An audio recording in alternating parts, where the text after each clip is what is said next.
Good morning. Welcome to the Special Corporate Administrative Services Committee meeting of the SCRD on Thursday, November 5th. I'd like to welcome everyone and thank you for being here and acknowledge that we're within the territory of the Shishouth and Squamish First Nations.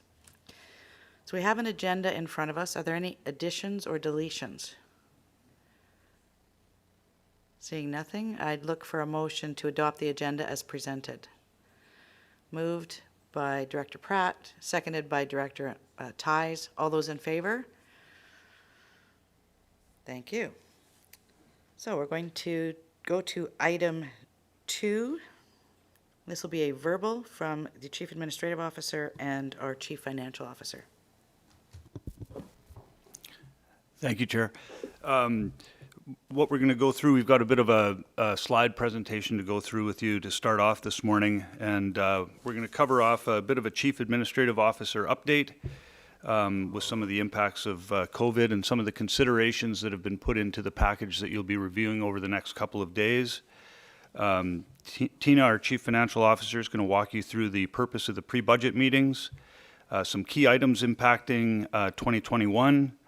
We'll be going through a few emerging items, a number of proposed initiatives. We've got a section on preliminary financial outlook with a number of what-if scenarios for you to ponder. And we'll talk a little bit about next steps for round 1 of the budget. Next slide, please.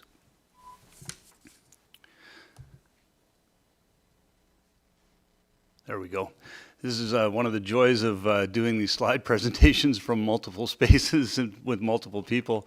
One of the things that really anchored our considerations as we were putting this package together was the board's renewed strategic plan focus areas based on the reaffirmed strategic plan of the board during the strategic plan review session. And what was interesting, if we go to the next slide, one of the exercises that we did during that session was to really zero down on what the key priorities are of all of the sort of tactics and priorities of the board. What were sort of the top 10 strategic priorities? And it was actually a really fun exercise going through and sort of digging into what the actual top 10 strategic priorities are. And what I think you'll see over the next couple of days is there's going to be many linkages in the proposed initiatives and the proposed 2021 budget and work plan that's going to link directly back to those strategic plan priorities and specifically to those top 10 priorities. So what we did in preparing this is the senior leadership team met on several occasions to review and analyze various department proposals, and we tried to really look through different lenses at how we might present the information to the board to assist the board in making what will ultimately be many challenging and difficult decisions. And then when we look at just sort of the impacts to the SCRD of COVID-19, in general, in very general terms, the cost of service delivery has gone up. The difficulty in providing that service has gone up. And while we finally got some word back from the province on what the provincial relief might be, which is included in our amended agenda, and Tina can speak to it a little bit, costs are up. Service delivery is either the same as it was or it's down. And not everybody's happy with that, but that's just it's just the truth of this pandemic. And what used to be a model of sort of 80% of the time, staff are focused on the day-to-day core operations of the regional district, the things that we have to do every day. And 20% is typically invested in moving those strategic priorities and projects and stuff that are really important to doing our business, but they're not essential to core operations. And one of the things that COVID's really done, when I originally started thinking about this, it was almost like it had tipped it to 90-10. You know, it's now taking 90% of the time to just do the things that we have to do because of the extra effort involved. But that's not actually quite true, because what's actually true is that it took more than that. It's not 80-20, it's not 90-10. What's happened is we've just had to work harder. And what we see it in the timesheets that come in, and that's both in additional time we put in throughout the organization, but a lot of the restart planning, the research, all these things have resulted in a tremendous amount of extra staff effort and extra staff time. So it's not 80-20, it's not 90-10, it's almost like 130. And that has had some impacts on, certainly, it has capacity impacts long term. And so when we think about these things, and I was going to get Jerry to say a few words about this, it puts a lot of pressure on everybody. There's pressure on the residents all over the Sunshine Coast. There's pressure on all the businesses that are doing all the extra things to try to be open and serve the public. And there's certainly pressure on us as well, as both local government leaders, yourselves, and as the people that are delivering the services in the various municipalities and here at the regional district. And Jerry, I was wondering if you wouldn't mind just sharing some thoughts and some research that you're learning about, because we're going to be thinking about this a lot and trying to apply some learnings from this to how we treat each other here and how we look at our residents and look at our various employees. Thank you, CAO McKinley. I'd be happy to. The International Organization of Morneau-Chappelle recently published their September 2020 report. It's called the Mental Health Index, and what it does, it measures mental health risk and the status of the workplace. Jerry? Could you Yes? increase your volume, please? It's hard to hear. My apologies.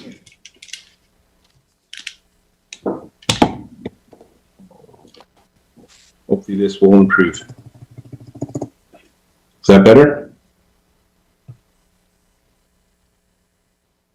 A little bit. Yeah, Can you increase it a little more? I'll try this again. Thank you. Thank you. The international organization Morneau-Chappelle recently published their September report of what they call the Mental Health Index. It measures mental health risk and status of the workplace. And what they talked about is that high stress situations often elicit a fight or flight response. I'm sure we all know about that. The thing about that is usually it's over within about 15 or 20 minutes. The reality is that COVID-19 has caused high stress for many people, and it has not relented. And for some people, what follows is the risk of impact upon one's mental health, and it can produce the onset of burnout or exhaustion. And we're seeing signs of that now. Here at the SCRD, in the organizations we interact with, certainly within healthcare, we're seeing it within our community, and we really all need to pay attention. In their report, what they say is only 19% of Canadians say that their mental health is better now than it was in March and April. And for those people who have been fortunate to continue working, there's some very compelling statistics. 34% are saying it's more difficult to concentrate at work. 39% end their day feeling mentally or physically exhausted. 36% say it's more difficult to find motivation to do their work, and the greatest increase in stress month over month is for respondents living here in British Columbia. So the SCRD has made some resources available, and there's more to come, but employers do need to be mindful, because while 52% of people might be willing to participate in mental health care, there's 24% of people saying that they're not. So a lot more work is needed, and the conversation about mental health care, the focus on mental health care is something this is another unexpected, effort that we'll need to put in and continue to put in the months and potentially years ahead. So I know we've had some conversations about exploring a workshop, things along that line, and there will certainly be more to come. So thank you very much. Thank you very much, Jerry. I think what I'll do is I'll turn it over to Tina to take us through the next part of the presentation. Thank you. Thank you. So just shifting gears a little bit, and thank you, CAO McKinley and Senior Manager Parker, because I think those are really important factors for us to consider as we get into this very ambitious budget we're heading into. So just from a housekeeping perspective, just getting into the purpose of the pre-budget meetings, we're going to be going over our existing work plan, so some of the carry forwards. So when we get into round one, we will be presenting some of the proposed initiatives again as well will become budget proposals. And we'll also be bringing forward, as we did last year, our service plan lights, which also includes the key services in the regional districts overall work plan. So not just the new projects that have been incorporated into their work plan, but also some of the day-to-day services that they would provide. So tying that back to CAO McKinley's comment about that 80-20 or 90-10 rule, it just outlines what everybody has on their plate for the upcoming year or two. So again, today what our main focus is to receive the funding requests from our community partners and stakeholders, and we have about 18 requests coming forward to us today. We're going to be also receiving the proposed initiatives and from the SCRD services, and we're going to be looking at the financial resourcing, so the financial and both staffing implications needed to execute these new initiatives. And then we're going to wrap up our session by just getting into how we're going to set priorities going into round one. So more in line with what things the board wants to see between now and round one, and what things they don't want to see.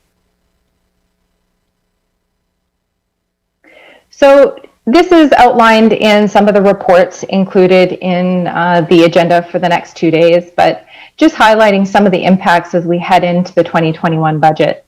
So just reminding ourselves that some of the deferrals and amendments that we did in response to the COVID-19 pandemic, right after we had adopted the financial plan bylaw on March the 12th.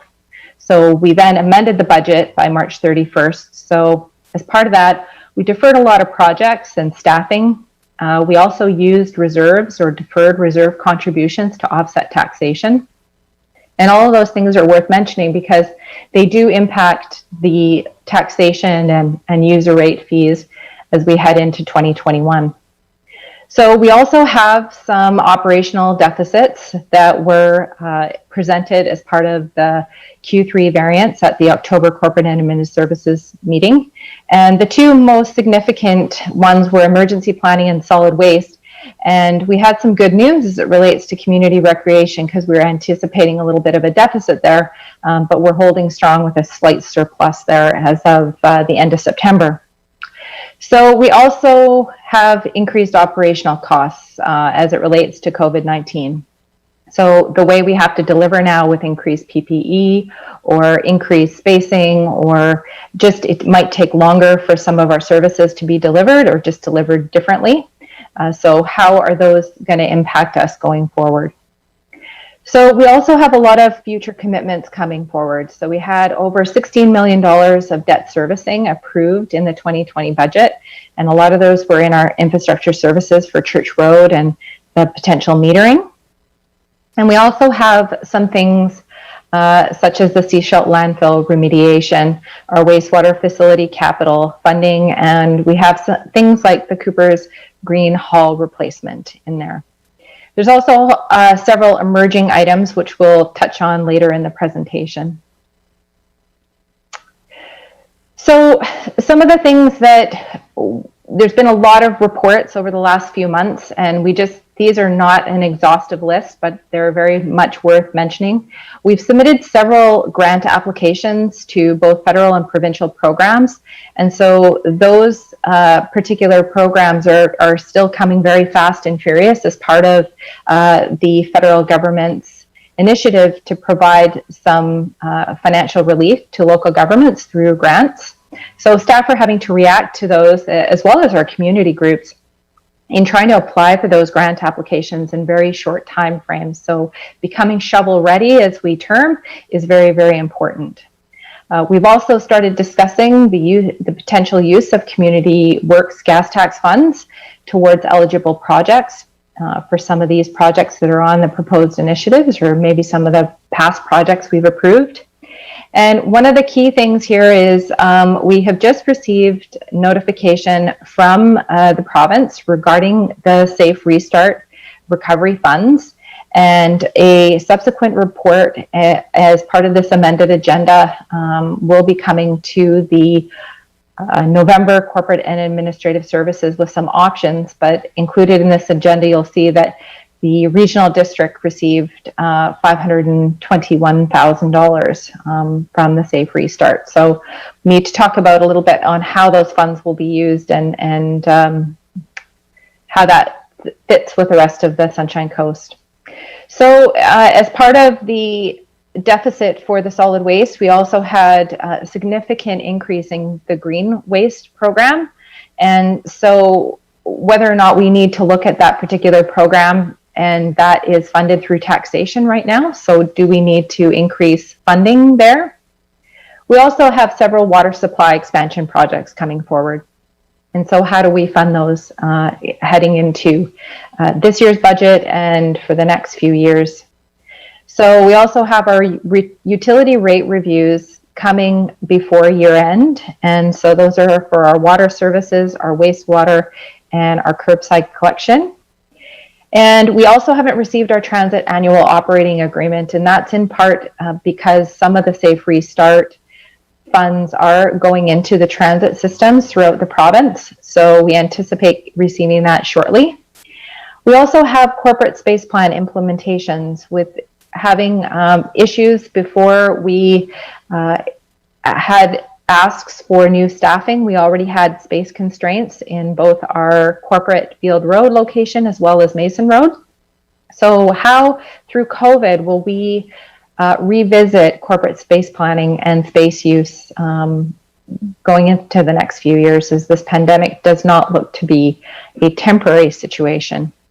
We also have remuneration reviews. Both our collective agreement has not been officially ratified, and we have the board remuneration and exempt staff remuneration underway as well. So we've got strategic plan implementation, resourcing, and structural implications. So as the board has just reviewed and renewed their commitments to their strategic focus areas, how do we move forward with implementing those items going into 21-22? So of the projects and proposals, we have over 115 carry forward projects. These, it's important to note, are just projects that were approved through the budgeting process. These don't include operational projects that divisions are already working on, such as Safe Restart programs. We have 104 new projects presented for 2021 budget. And as I've outlined in some of the reports, typically in past years, projects would be in the neighborhood of about 60 new projects per year. And so we've got 2 years in a row now where we have over 100 new projects being proposed year after year. So from a funding summary, we have about almost $13 million worth of new project asks. And we have over $1.4 million worth of funding requests from our community partners and stakeholders. So we have provided some very preliminary tax, user fee, and parcel tax implications. They're what we're calling what-if scenarios. They're by no means official at this particular time, because depending on how some of these proposals are approved and when they're approved will most significantly impact some of these. They're based on existing service levels and contributions, so just reinstating those things that we deferred in 2020. We've got estimates for various scenarios provided as well. And of course, there's nothing representative of assessment implications yet, because we don't receive those until January 1st from BC Assessment. So preliminary what-if scenarios right now. So some of them here, we tried to provide, some various packages. And some of this we've already presented at the variance report. So we were presenting a baseline of about 6% in the variance report. Upon review, we're about at 8%. And the reason for that change is we've had a significant amount of financial plan amendments from March 31st right through to there's more coming up at the November PCD. So as those particular contracts get amended, budgets get amended, we're at about 8% heading into the budget. If we realize the deficits that we were reporting at the end of Q3, that's going to be about 2 or 3 more percent. And then we've layered in all the different type of classifications or rating structure for how we rate the initiatives coming forward. So mandatory business continuity, those ones to implement the board's strategic plan. And then at the bottom, we've got our community partners and stakeholders and how those impacts their new funding asks impact taxation.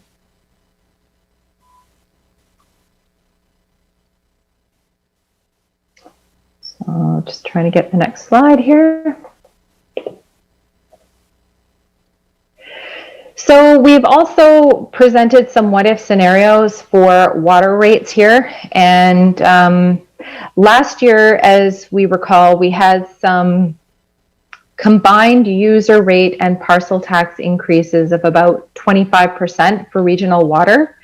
So here we are again with, this is just a snapshot of user rates. It's not indicative of what we need to do for our parcel taxes.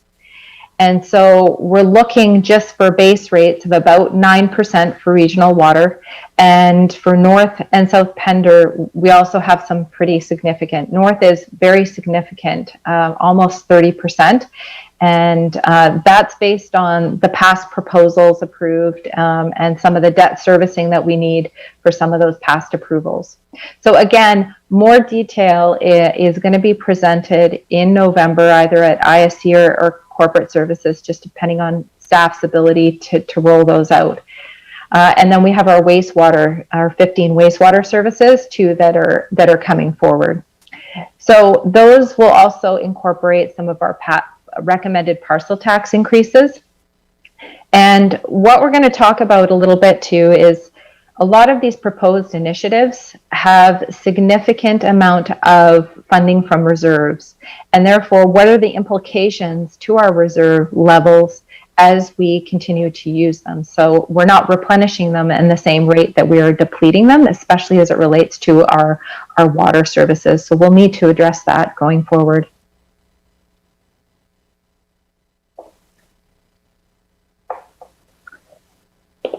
Next slide here. Sorry, I have a little bit of a delay.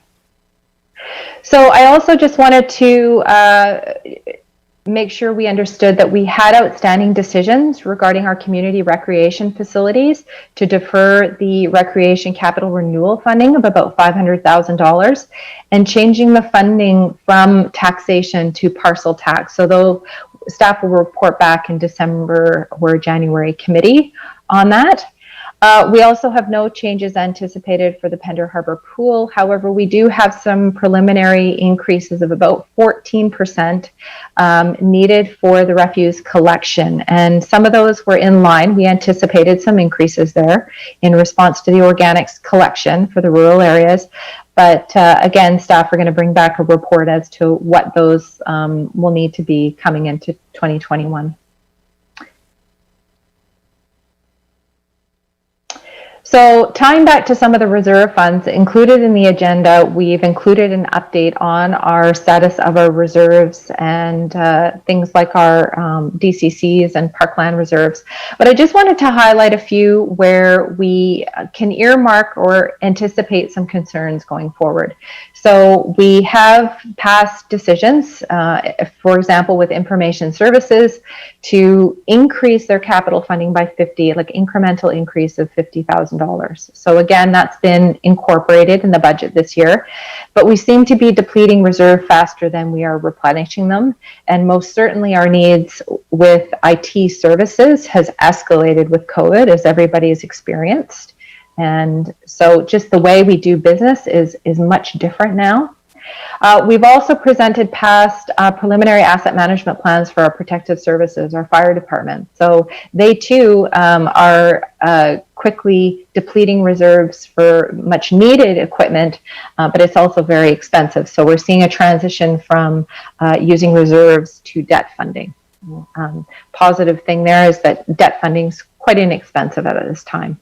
So again, we've got some things with emergency planning where we don't really have any strategic financial contributions going in there for future emergency events. So we should probably revisit that going forward. And again, solid waste, our community recreation, we've reported on that one on many occasions, and our water, community parks and wastewater services.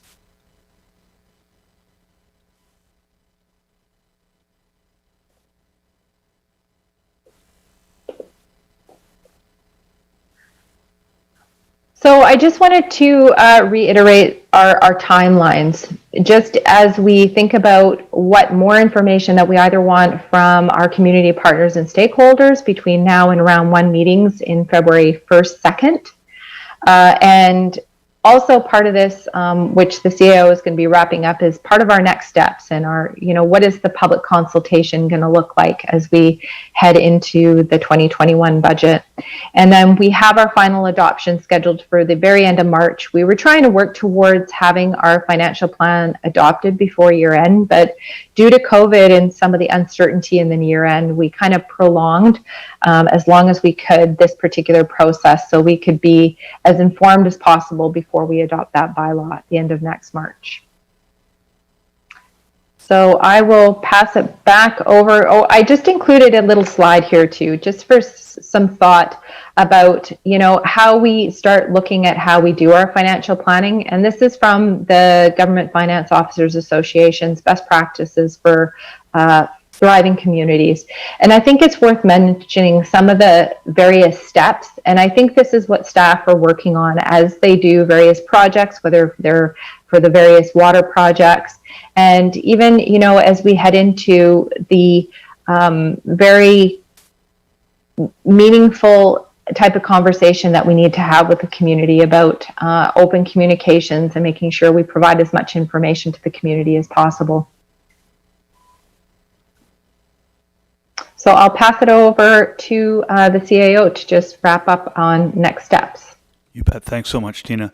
In terms of next steps, after we get through these next couple of days, it'll be time for us to initiate a community conversation. And I think one of our challenges, and it's a challenge that we've spoken about many, many times, is helping the community understand the regional district, how we work, what we're doing, and to understand these proposed increases.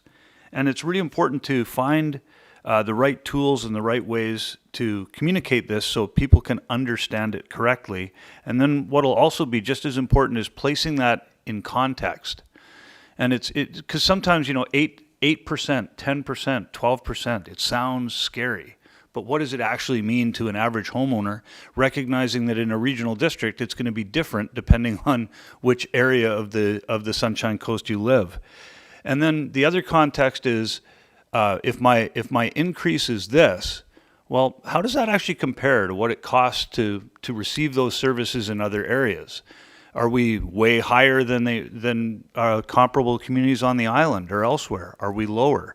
It's both finding a way to have a conversation that people understand and contextualizes it. And that'll be a challenge for us because that will help you make some decisions as we go to finalize the budget.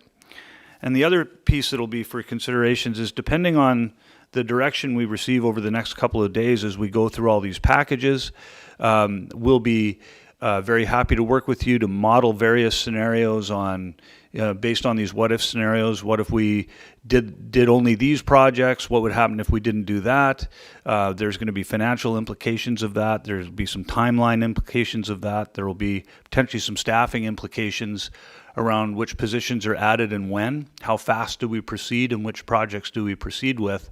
We'll be happy to work with you to make sure that we can present you with good information and good models based on the direction, so it's easier to make these decisions and communicate them.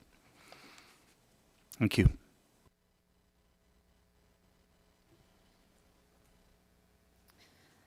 Thank you.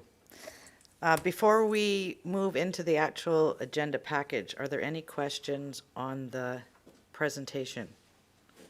I mean, we will get into more details later, but any questions at this point? And I can see if you raise your hand. Director Lee. I was just wondering if we could have a copy of that presentation to refer back to. Absolutely. Thank you. Thank you. Any further questions? Director Hiltz? Yeah, just a quick update on the recent Safe Start funding. How did we find out about it, and how big is there more coming down the pipe? I guess we got I guess how it was allocated. I guess the 521,000. So a little bit of detail about the restart funding. Tina? Yeah, so I believe there's as part of the amended agenda today, there is a copy of the correspondence. No? Sorry, we don't have an amended agenda. It was posted on the website this morning. Okay. We just got it updated and we included the letter. So to answer your question, Director Hiltz, the letter sort of broke down how the funds were arrived at. And Tina, you can correct me because I don't have it in front of me, but I think the way they've done it is clearly different for municipalities and for regional districts. And I don't know how they did it for municipalities particularly. For regional districts, all regional districts started with a base amount of, I believe, $300,000. I'll be able to tell when I go astray by watching Tina's poker face. $300,000. And then what they did is they applied a model where every resident within the regional district, top-up was going to be provided of about $3.10 per resident. And then on top of that, if the resident was in a rural area, there would be an additional top-up of about $8.20 per resident. And the total, when the dust cleared for the Sunshine Coast Regional District, is $521,000. And I have the letter that we got at the District of Sechelt, and it's the same formula. Okay. We didn't get the rural piece because we're not rural.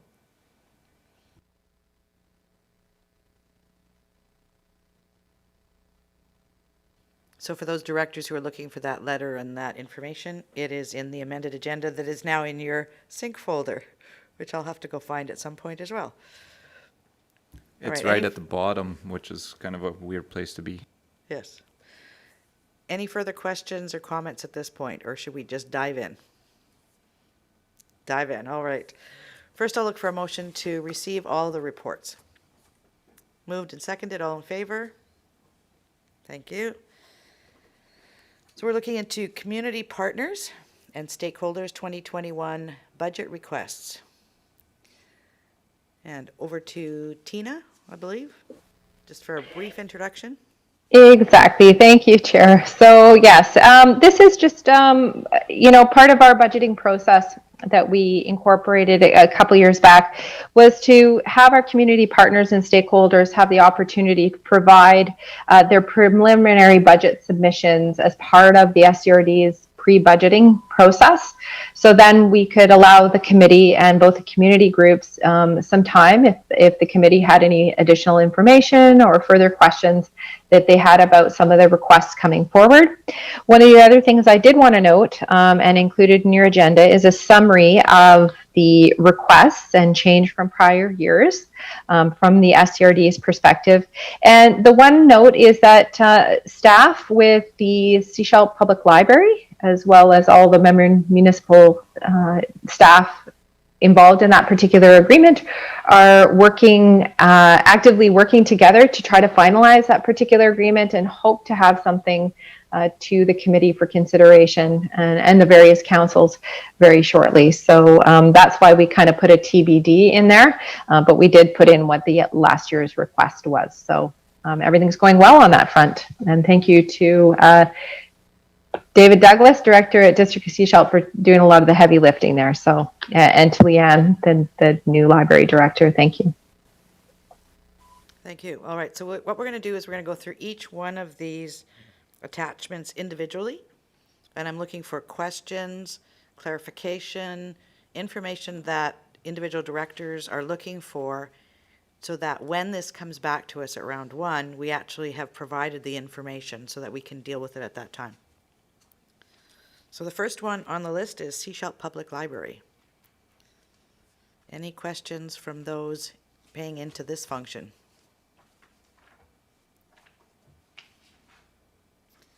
That would be Director Ties, Director Toth, Director Hiltz, go ahead. Thanks. It's on page 4. It's the responsibility for the building repairs. It was the wood rot, and I guess I'm wondering how severe is that, and because if it's in one place, it could be in another. So who is responsible for that? The preventative maintenance and repairs. Okay, I'll reply to that. We actually had some roof repairs done last year, and there was one area that they seemed not to have necessarily completed or gotten to adequately, and so there was some leakage down one of the walls, the window wall. The District of Sechelt is actually, it's our building, so we're actually paying for all those renovations, and it's not part of the cost that the library has to absorb. Director Ties? Thank you, Chair. On page 15 of the agenda, and I guess it's page 12 of their document, there's some assumptions, and I think some of them are a little optimistic. If we're looking at Europe right now, which was ahead of us in the curve, they're going back into lockdown, and I can see us on that same trajectory. So I would like to caution that assumptions are too optimistic. But I don't know what happens with that comment. Okay. Director Pratt? Just a question for our CFO, and then just also a note for the chair that the library director and some members of the library board are within the in the meeting, if that may be able to comment on this as well. I'd just like a status on where we are with the 5-year agreement that we had started to negotiate between partners.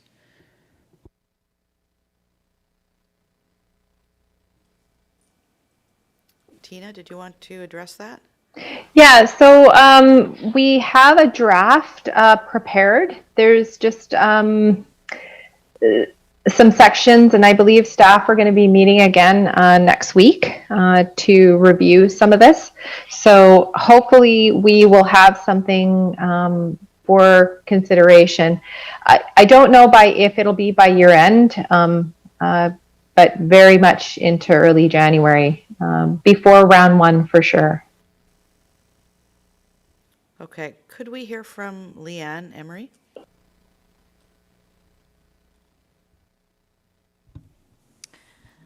Thank you, Chair. We have allowed her to unmute her mic. Would you like her brought into the meeting or to speak from the public gallery?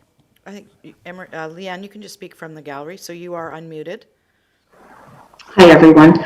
To answer your question, I agree with Tina. We're all working hard to actually update and finalize the 5-year budget towards the goal of having a funding agreement. Obviously, I also will be affected by the comment that the COVID estimate was a little optimistic, and you're probably right. So that will also affect our numbers going forward. So we're working very hard to have this ready for our meeting next week and have something very finalized towards the end of the year. Okay, so a follow-up to Director Ties' question. If you're optimistic, does that mean you need more money or less money? Well, obviously, if I'm too optimistic, I'll need more money because I've actually considered costs going forward that COVID miraculously will be only ending at the end of March. So if that is an incorrect assumption, and it probably is, then my costs will obviously go up. But we do have ways to deal with the costs associated with that outside of the funders. All right, Director Ties, does that address your question then? Yes, okay. Any other questions with regards to the Sechelt Library? All right, thank you very much. We'll move on Thank you. to the next item. Next one is Gibsons and District Public Library.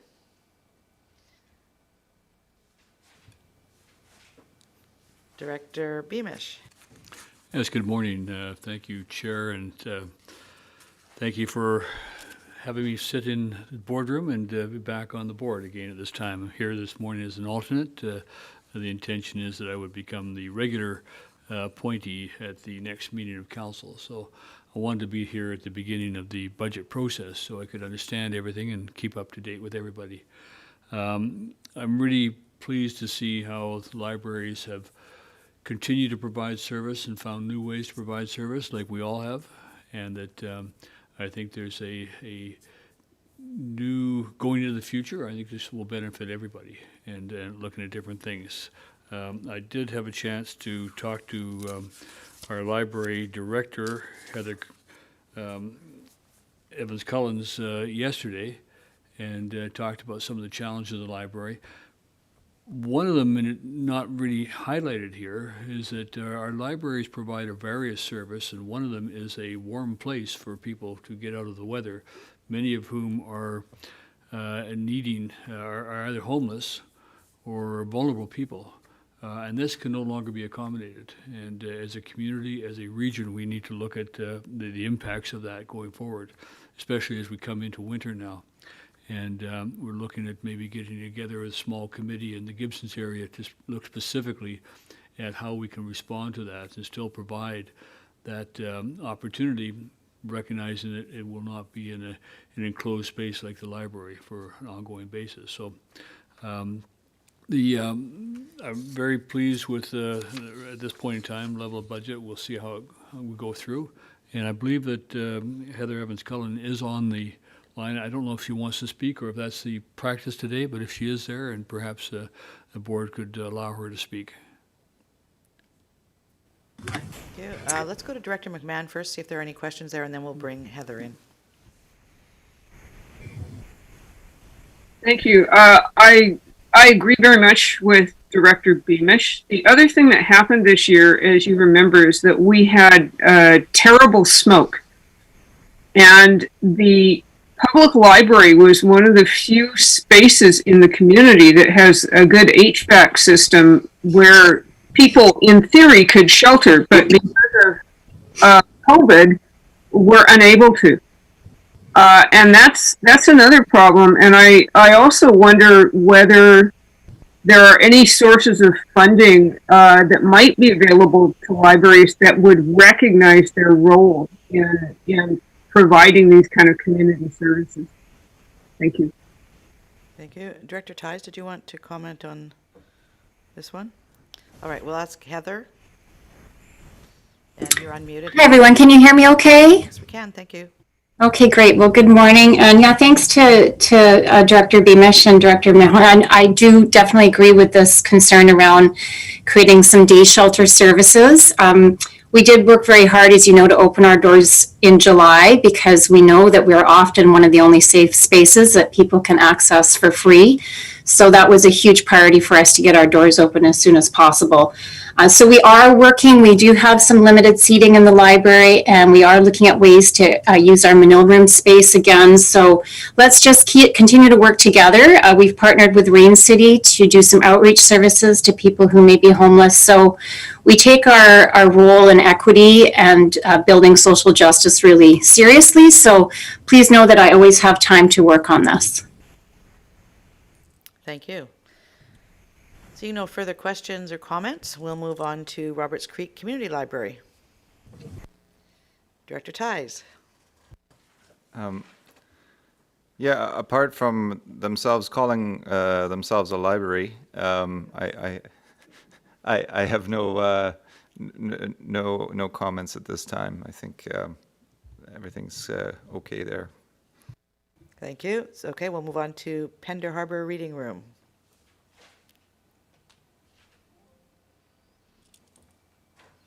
And Director Lee, any questions or comments?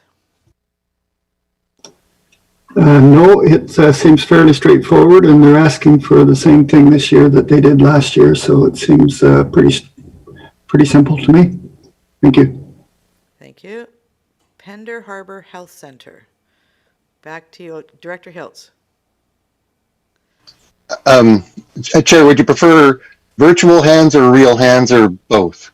Virtual hands would actually be better. I've got the screen Okay. up in front of me and I Okay. can see them coming up. All right. Thank you. Yeah. The only question I had was I'm sure it was done last year, but the interest column, and I'm just going there. There must be a principal attached to $1,000 of interest, even at like 1% is about $100,000. I'm guessing. So I can't remember if we had clarification on where the sources of the interest, the principal of the interest. So that would be a question that I have coming forward. Okay, I think Tina has probably made a note of that, or Tara. I had one question actually on here too before we move forward. On page 36, it's got the budget request, and they have $150 fees for overdue books as income. I think the other libraries have waived late fees, so I'm wondering if that is something that they are considering doing as well or not. But that would increase the deficit that they have at the bottom, which may increase their request for funding.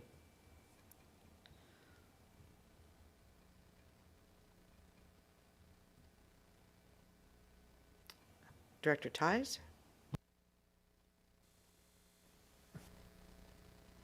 This microphone here. My question is they have a deficit this year and they're planning for another one next year. So I'd like to see that addressed by round one. That's I don't think a sustainable way of doing business. Director Lee, did you want to address that? Yeah, go ahead. I missed a note on mine as well. I put a little thing is you got to stop this. So I would like to see them do something to try and reverse that. Tina? Yeah, thank you, Chair. So I think as we move through some of these community partners and stakeholders, if there's any specific direction that we want to provide them, staff, of course, we're making notes, but it's always good to have something in the public record. So if there's a formal motion that staff, especially if it's in regards to the deficit for the Pender Harbor Reading Room, because that ties back to their endowment that they have that they continue to deplete. So again, I know we've received that before, but maybe that's something that the committee wants to see as part of round one to refresh our minds on how the reading room has been funded historically and going forward. So, how much is in there? How do you keep this sustainable? So back to a couple of the comments that some of the directors have made. So if a formal motion for some of these, if there's something specific you'd like back, staff would appreciate that. Thank you. Thank you. Director Lee, do you know how to draft something like that, given you're familiar with the situation up there? It sounds like it's something about the funds they have that they're using to cover off these deficits. They had a person that bequeathed them a sum of money, and the intent was that it would be in perpetuity, and they would spend just the interest on it. And they've got themselves into a financial crunch where they're actually depleting that. So it's quite a bad cycle. That's why when you see a high interest rate like that, that's what they're talking about. I can't see it being sustainable. So, but I don't know for sure what they can do about it other than ask for more tax money or a larger grant from us. And I don't know if, I guess we could put a motion together and ask them to speak to it. Is that what we're looking for? I think that's what we're looking for, something where they would probably provide some information with regards to the funds that they have, from the endowment or the bequeath that they got. So what the balance is, how they're planning on maintaining going forward, given that they're depleting that, and how they're addressing the ongoing deficit. Yeah. That sounded like a good motion. Did anybody write it down? Somebody did. Tina? Yeah, I think if Tara can just read back whatever she has there, that'd be probably helpful there. All right, Tara, if you captured that. Thank you, Chair. I captured quite a few things and added a couple things that maybe you had mentioned before. So I'm not sure if you want to keep those in. I will read it back and you can tell me. The Pender Harbor Reading Center provide information regarding interest revenues, sustainability of late fees, and how to address the, I'm not sure how to say it, bequeath, how it's being used and how it's being used to mitigate deficits. And this be brought to the round one budget in February. I think that's most of it. I think one of the pieces that we also want is how ongoingly they're going to look at addressing the deficits. Because it's not sustainable if they just keep drawing down those funds. At some point, they're going to get to a place where they don't have the funds to draw down. So what does that look like? Sounds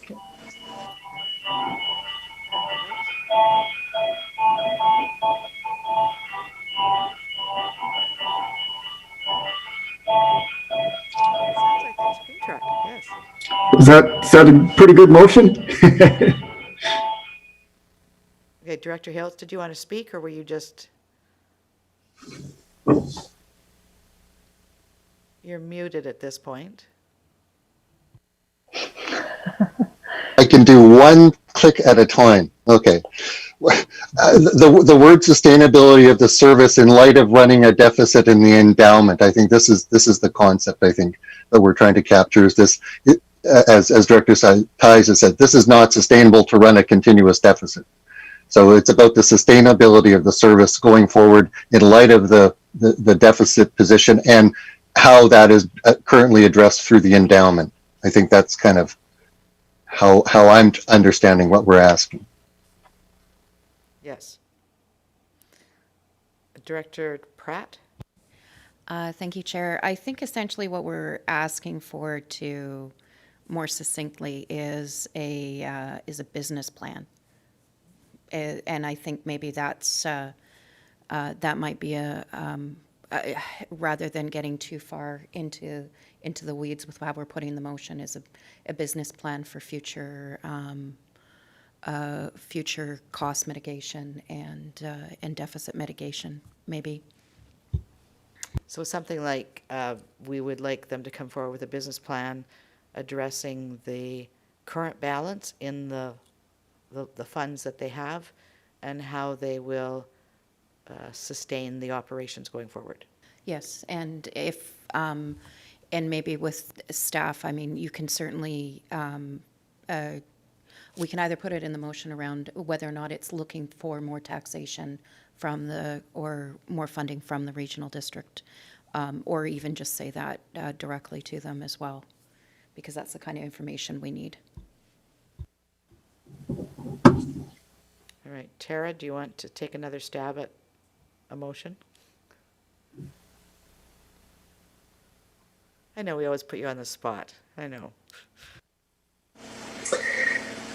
Okay, so, and the Pender Harbor Reading Center provide information regarding a business plan for costs and revenue and how the deficit mitigation will be addressed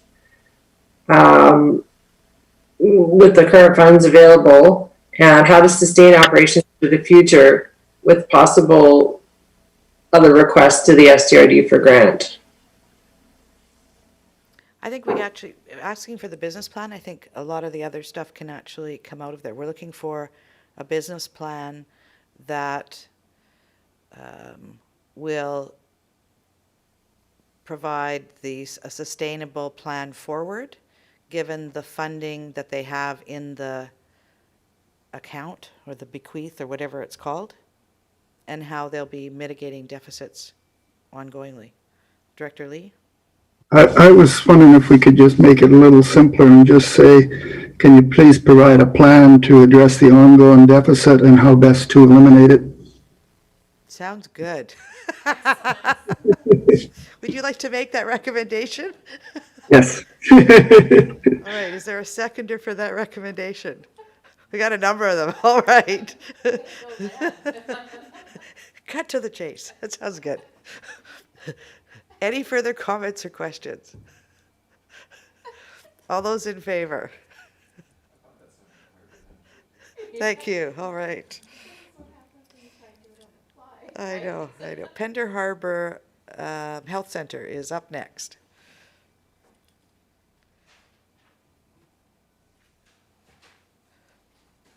Director Lee, any questions on this one?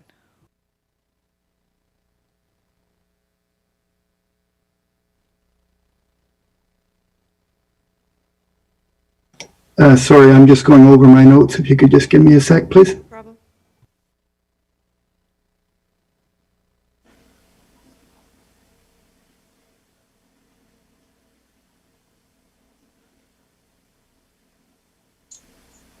Chair, Tara has her hand up. Tara? Thank you, Chair. In this one, it may be a little confusing in the summary in regards to the $20,000 additional project request. They had an original project for a carpet replacement, which they were unable to do. And so last year, I believe the committee or the board made a recommendation to allow those funds to be moved to another project for a van shelter. So they've not fully completed the shelter yet and are going to be invoicing us sooner. I've spoke to the people there. And now are requesting the funds for that project, the carpet replacement project. So if it says 20,000 and then another 20,000, it is actually two separate requests. Thank you. Director Ties? Yeah, thank you. I was just confused by the statement on page 37 where it said our home care nurses provided 42% more hours of service that were unfunded. So are they working for free? Where's the funding coming from, and what's going on there?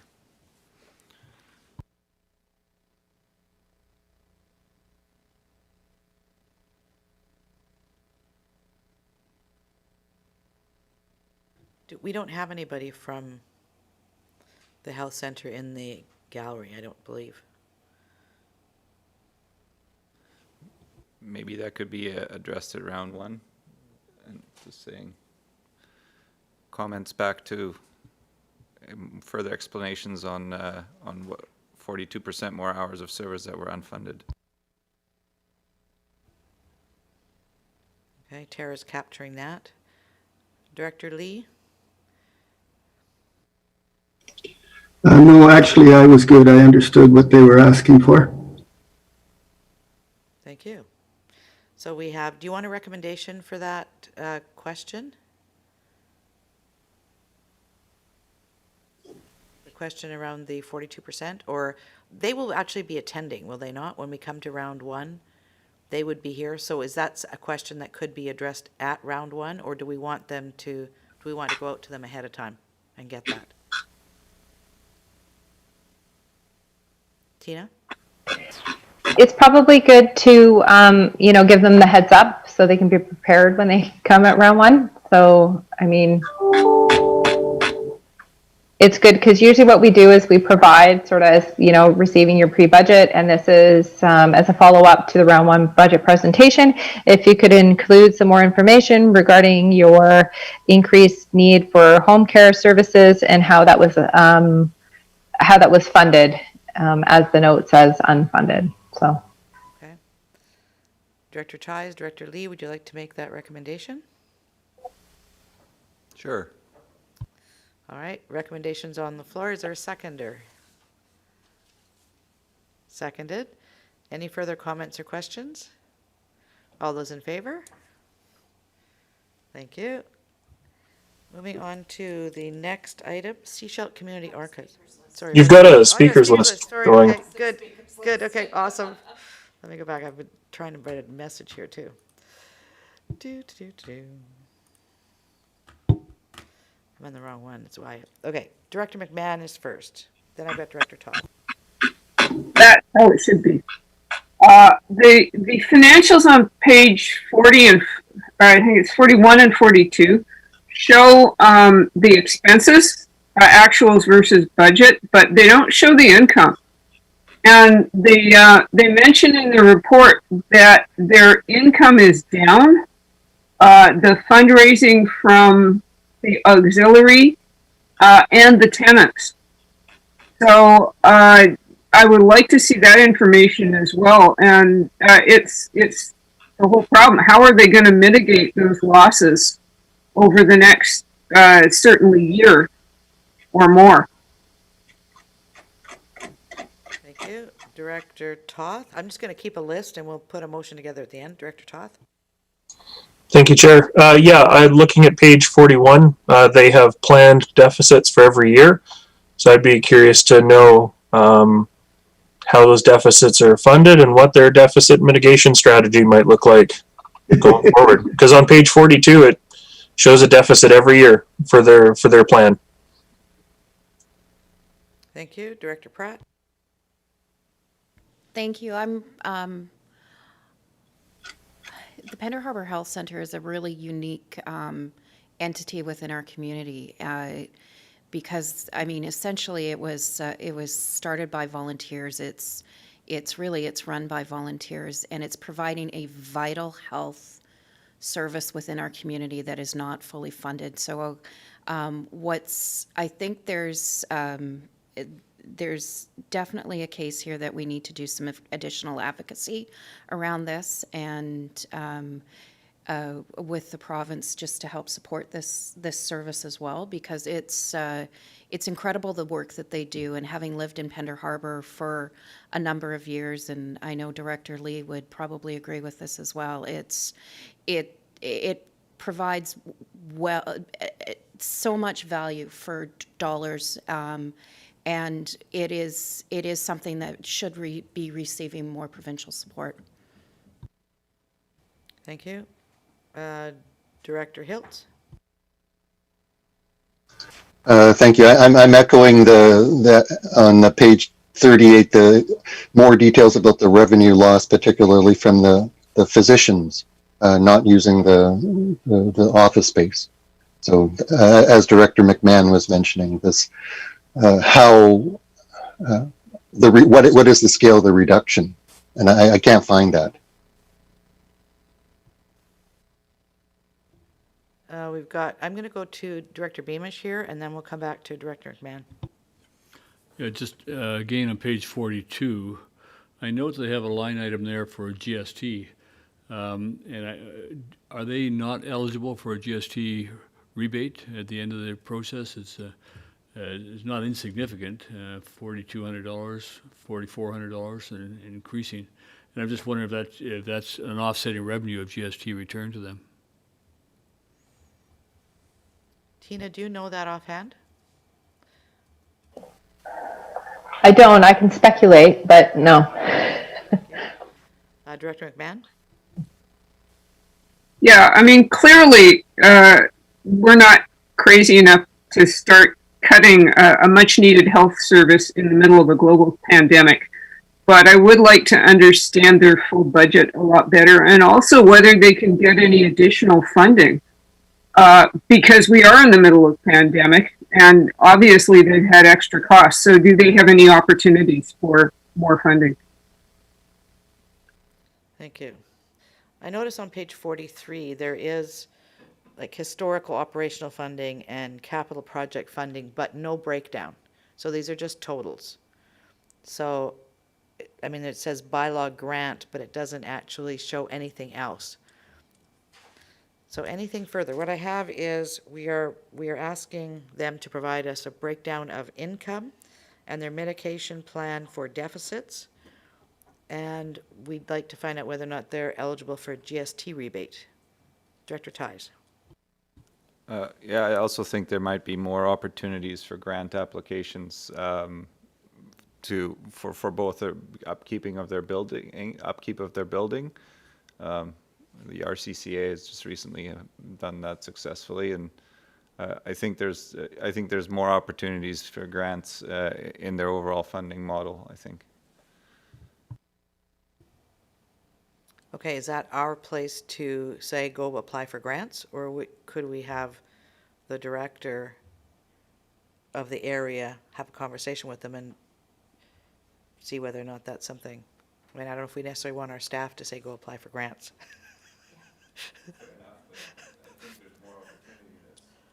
Yes, particularly now. Okay. Anything further that we need to have in the motion? Director Lee? I will have the conversation about whether they have applied for all grants, but when you have that conversation, generally, you should be aware of the possibilities, and I have no idea what grants might be available to them. Could anybody advise? Tina?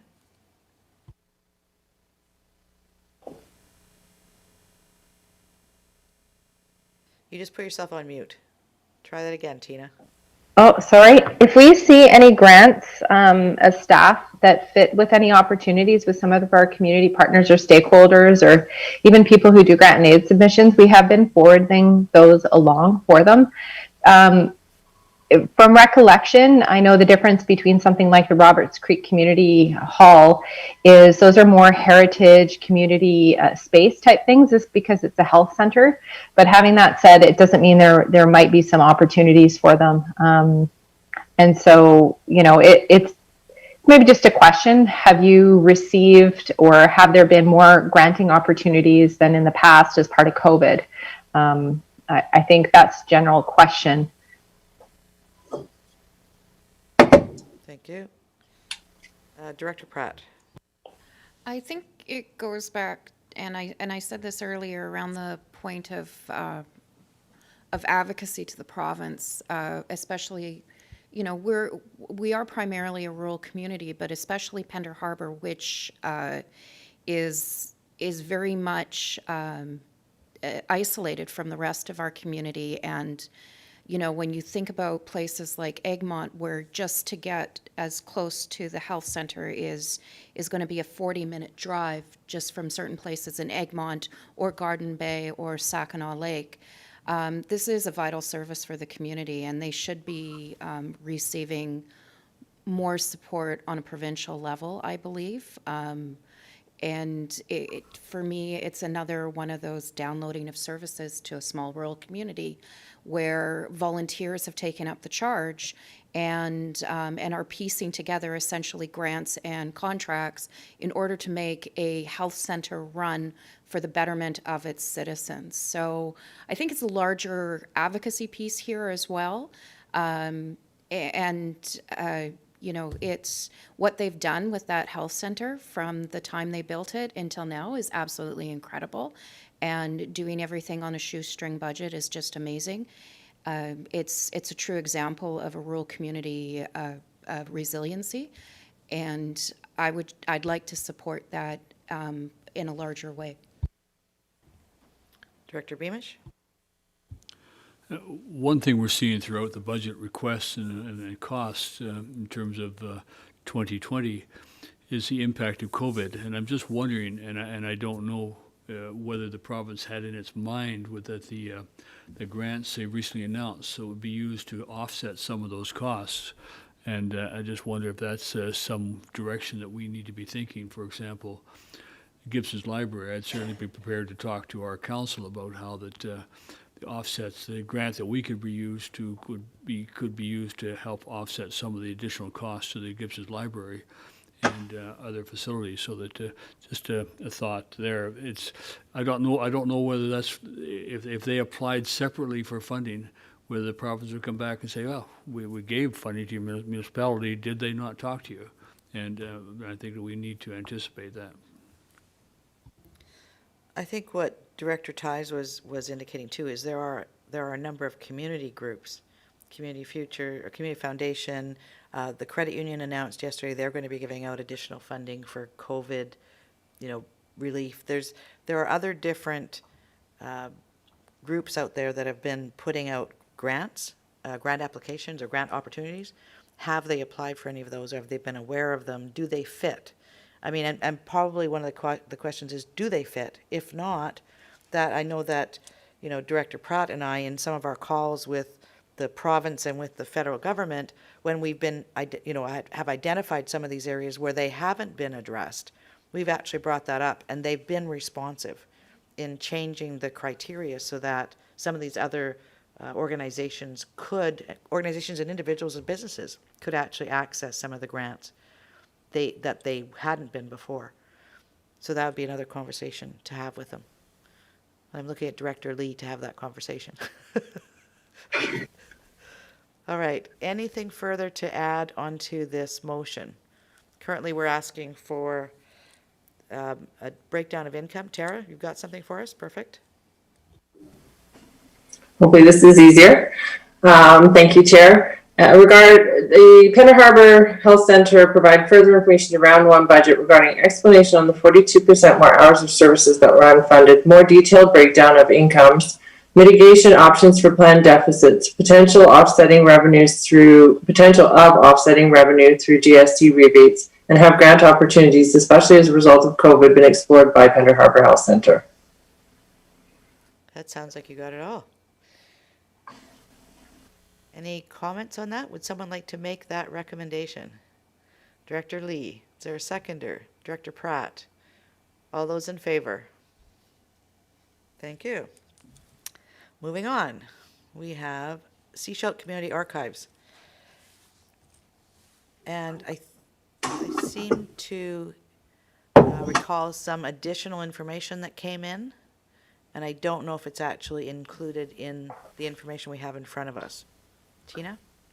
Yeah, so I think if you're speaking of the fact that the Seashell Public Library currently does the payroll for the archives, and so there was discussion in the most recent week or two, and so there'll be an amended budget coming forward, and so they're just working out as far as how much that would be. I think it's in the neighborhood of an additional $1,400 that would be required coming into 2021. So I just asked them that I just said I'd make a note today. So thanks for prompting it, and that we'll have an updated budget request for next year. Also in here noting that they're in a new location. So for those people who didn't know, so that's why now there's a rental fee. So that's main purpose for increase this year. Question for you, Tina and Tara. Are page 45 and 46 the same? Is that a duplicate, or did I miss something when I went through those?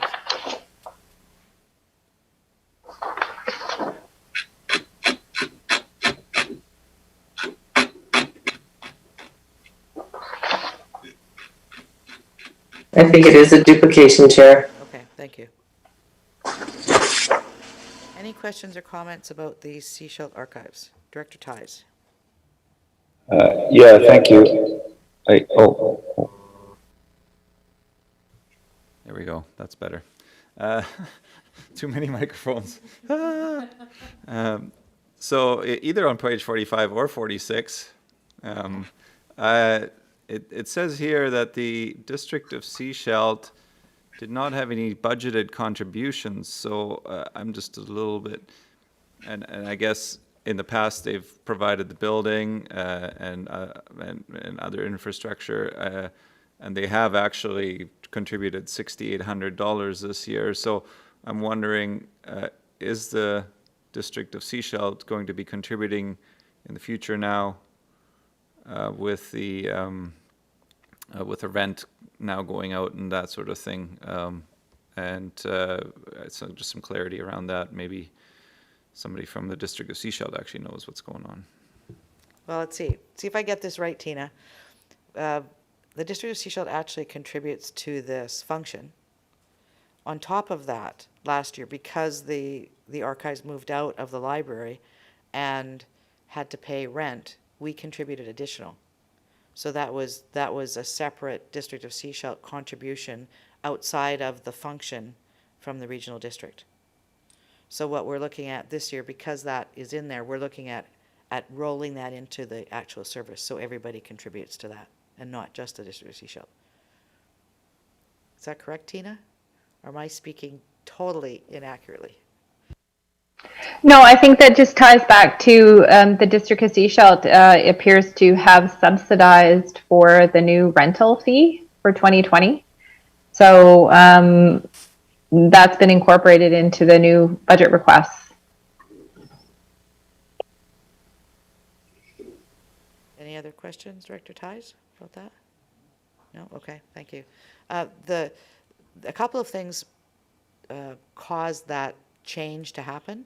One was the library itself was requiring more space, and the other was that the archives had really outgrown the space they were in, and it was becoming a safety hazard with all of the materials that were in there. So it was something we had to look at. We had to move it out. It was just too difficult. Okay, I've got Director Hiltz and Director Lee.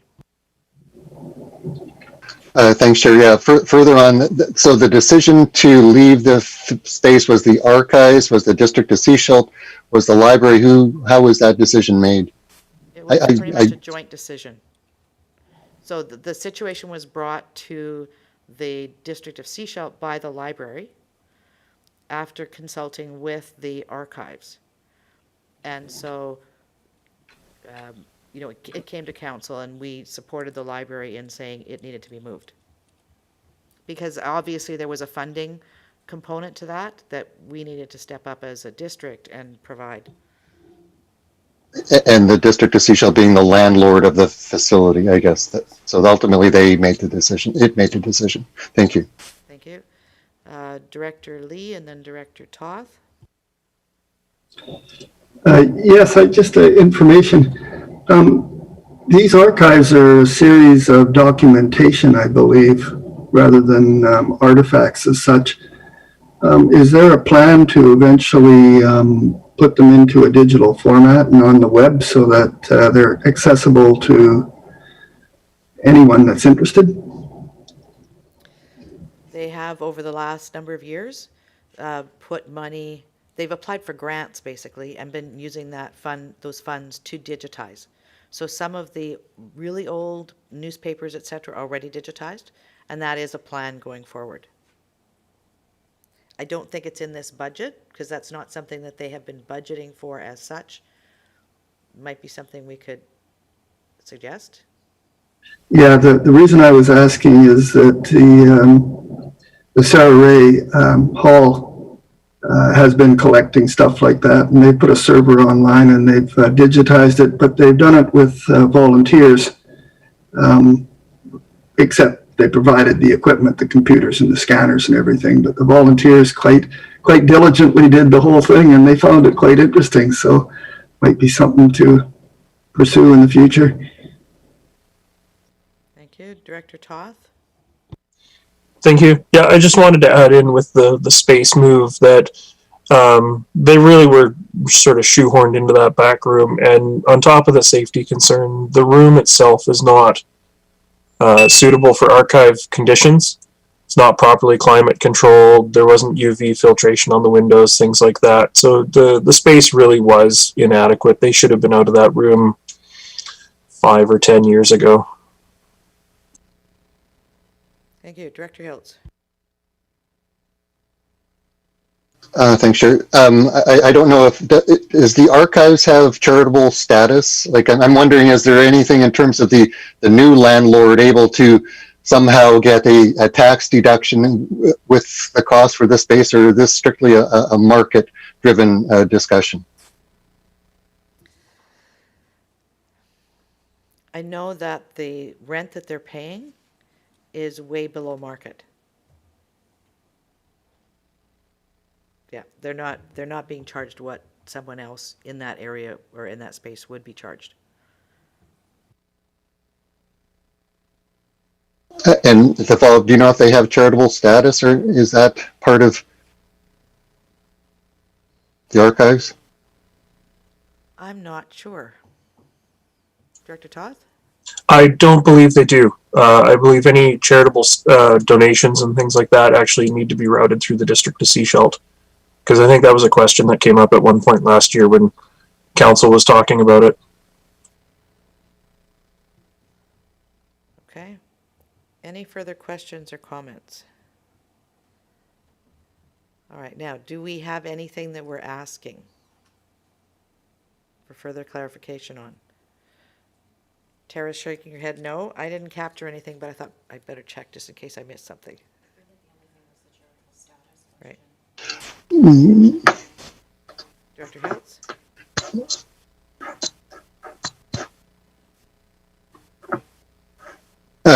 So I would be interested because I believe like the museum and the libraries all have charitable status. So I would be interested to know if the archives has pursued that angle.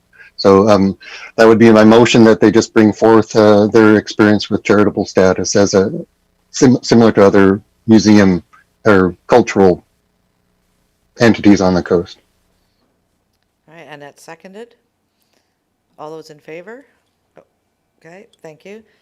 I have a feeling they're going to come back and say no because the library, Director Mann, I'll get to you. The library has been managing all their payroll and all those kinds. I don't even think they have any kind of official status. They just do what they do. Yeah. Director McMahon. That was me voting against. Oh, But sorry. yeah, That recorded. I see no reason that they couldn't collaborate with the Sunshine Coast Museum and Archives in order to handle things like charitable donations or whatever. It's charitable status is a lot of bookkeeping, and it puts a whole lot more responsibility on board members and so on and so forth. It's really not worth it for a very small organization. Okay, that would be if they had board members? Right. Probably the answer right there. Okay, Director Hiltz, okay, you took your hand down, okay, yes. I don't believe there is a board or board members or any of those. Director Lee, So saying all that, someone has to put a plan, in my opinion, someone should put a plan together to see where this thing is going as such. The museum functions, such as what Sarah Ray Hall's doing and the Sunshine Coast Museum and Archives are doing, and I believe that the Seashell Museum is the same thing. These are all artifacts, and they should be captured and digitized, and any opportunity for revenue, such as putting a low resolution picture on the web and then charging for a high resolution one for a publisher, is a good source of revenue to help themselves. And also establishing a work from home and a central repository of information to scan these things and get them digitized is, I believe, what most of the museums are doing. And this does sound like a museum-like thing to me. So we should probably either put a plan together to get it into our museum flows, or quit talking about it and let them do their thing. So just wondering how we get there, because I believe I asked the same question last year too. So. actually, it's a good point. These archives have actually been operating because of the archivist, who is now getting up in years. And one of her goals was to actually get the archives out of the library. And that happened this past year. So that bigger conversation, I think, is something that needs to be initiated with the other museums on the Sunshine Coast. I know that there has been conversation with the museum in Gibson's, but I don't believe it's gone past any kind of conversation. That would be something that would be advisable to start and have for some planning. If something happened to the archivist at this point, we'd be in dire straits. Yeah, that's a good point. Well, us older people are starting to think that way, so. So, I mean, I can take on that conversation. Just as we've asked you to take on the Pender Harbor one, I'll take on this one. How's that? Okay, we'll see who gets finished first. All right, probably you. Yeah, I'm not taking that bet. All right, Any other questions or comments on this one? So did we have a recommendation? Tara? Anything that came forward from Director Hiltz?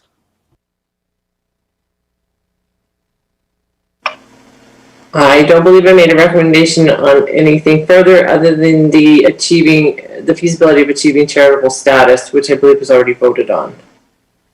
Okay, thank you. So, we've been asked about a break. Would someone like to take a break while we're going through this? Anybody ready for that? Nobody's saying yes or no, or? Fine, I'll say yes. Can we have 10 minutes? Okay, 10-minute break. It is 10:58. So basically 11 o'clock, we'll be back at 10 after 11. I think Len, was your hand up from the previous question? Or did you have another question before we broke? No, it was up from the previous question. Thank you. All right, see you back at 10 after 11.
Thank you, and welcome back.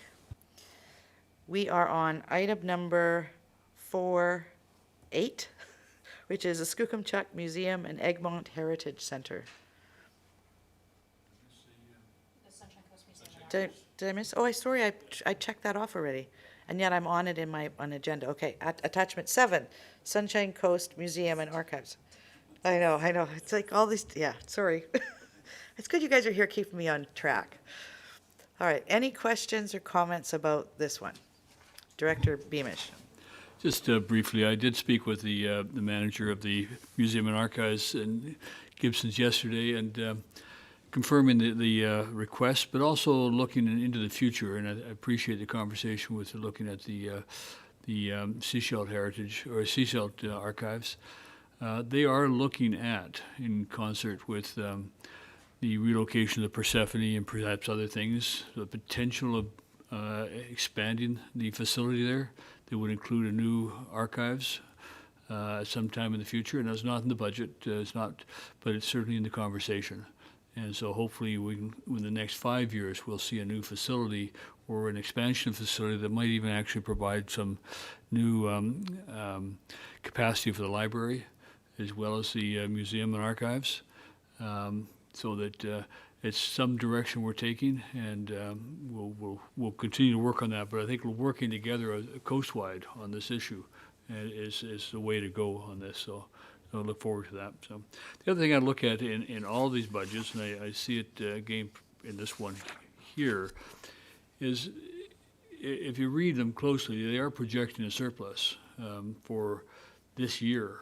And as they go into 2021, they are also talking about changed levels of service and things of that nature. But in some sense, they're asking for more funding. So we need to, when we get into the next round of that budget, we're going to have a close look at that. It's almost a quarterly, by quarterly basis until this COVID thing is settled out, that there may be continued reductions in costs. So it's not going to be always status quo and give us 2% more or whatever. We need to look at the reality of how that is played out. So I'll look forward to the next budget round to have that conversation. Thank you. Seeing no, Director Ties? Yeah, thank you, Chair. I was actually going to comment on that as well. As it looks like the expenses are lower than budget, and why are we asking for an increase when that may not be necessary, especially during times like these? So I echo that. Director Hiltz. Yeah, if I'm looking in the right place, I got to tip my head sideways here. The surplus we're talking about is like $53, $33. Is that kind of the surpluses that we're talking about here? Well, if I may, Chair, if you go down at the bottom line in terms of the year-to-date budget on page 49, you'll see that they are at 3/4 of the year through. Their net expenses only 57%, so that I can't see them going to be spending the other 43% between now and Christmas, or end of September and Christmas. So that's where you kind of see the potential. There's going to be a surplus, and I think that's probably true of many others. I mean, a lot of the costs that went into this year, the COVID costs of glass and other things, has been expended. So that shouldn't be a repeated cost of next year. So those are things that we'll be seeing.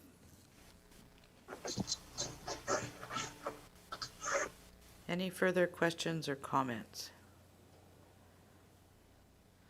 Seeing none, let's move on to Skookumchuck Museum and Egmont Heritage Center.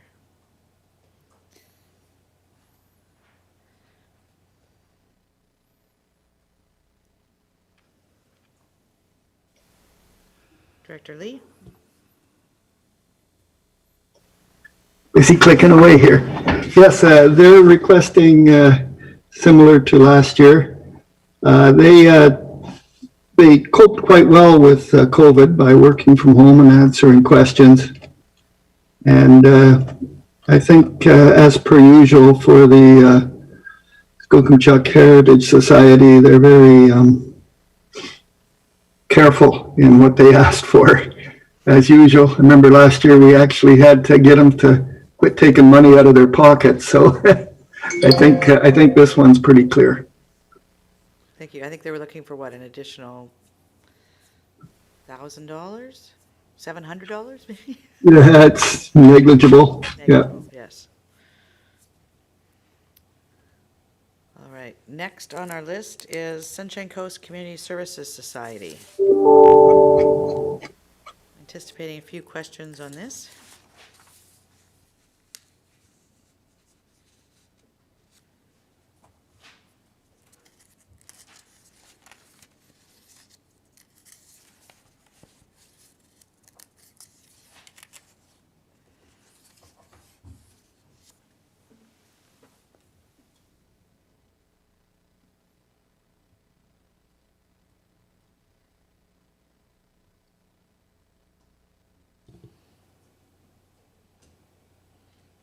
Any questions by any of the directors?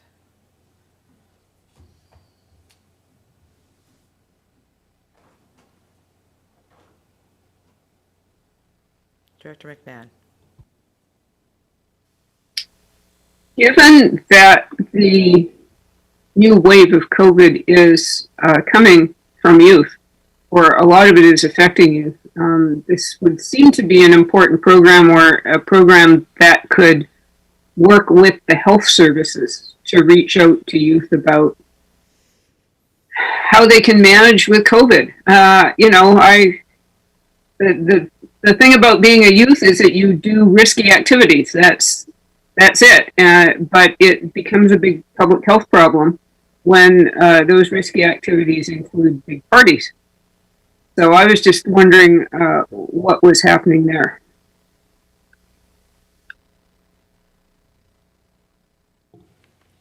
Okay, is that something you'd like staff to have a conversation with community services, or is that something you want to pursue offline?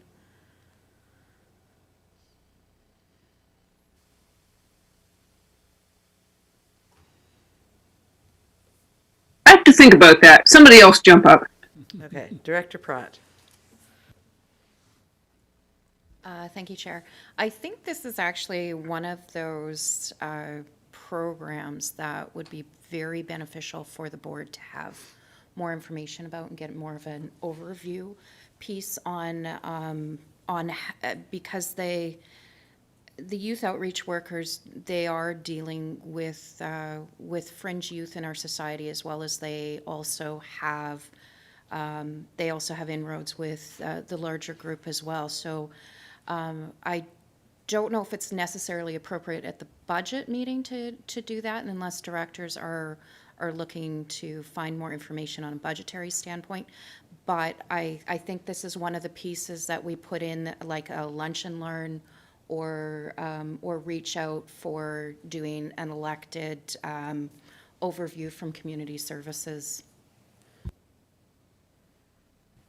And I see Sherry writing over there, so you've made a note of the lunch and learn piece, okay?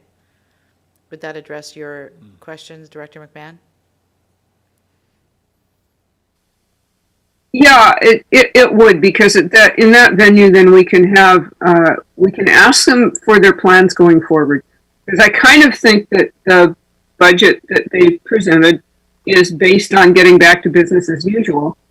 And we're not getting back to business as usual anytime soon. So I just like to see all of these groups being proactive and thinking, as we like to say, outside of the box. But we really need to change what we're doing. Thank you. Director Lee? Yes, I agree with Director Pratt and Director McMahon on both of their suggestions. I must say that I spent quite a bit of time reading this particular submission, and it helped me in a lot of ways understand it better. It's been foggy for years. The one thing I do know, though, is that they do awful good work, especially with the young people.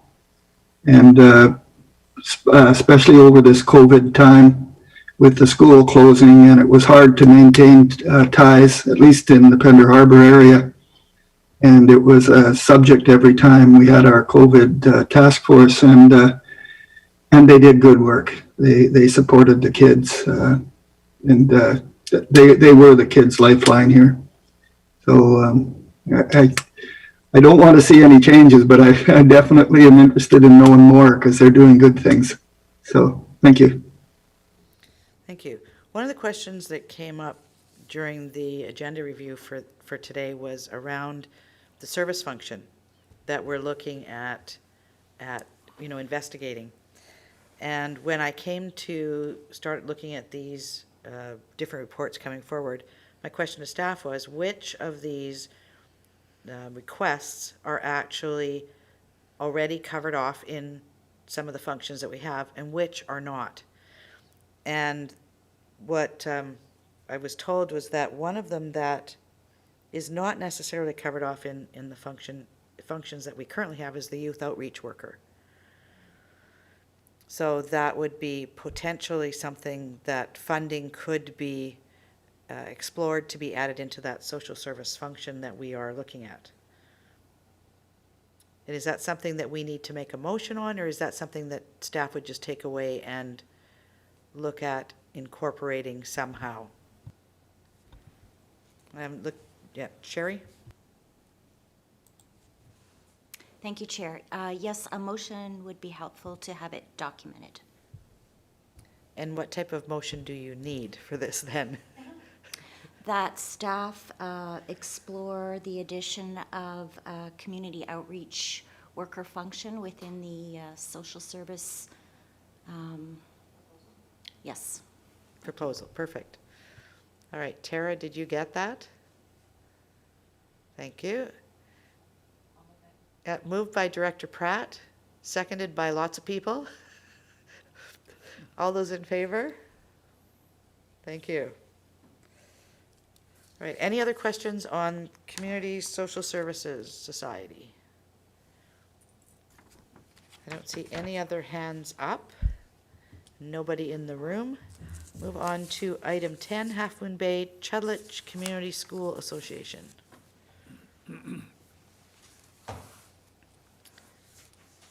And any questions or comments?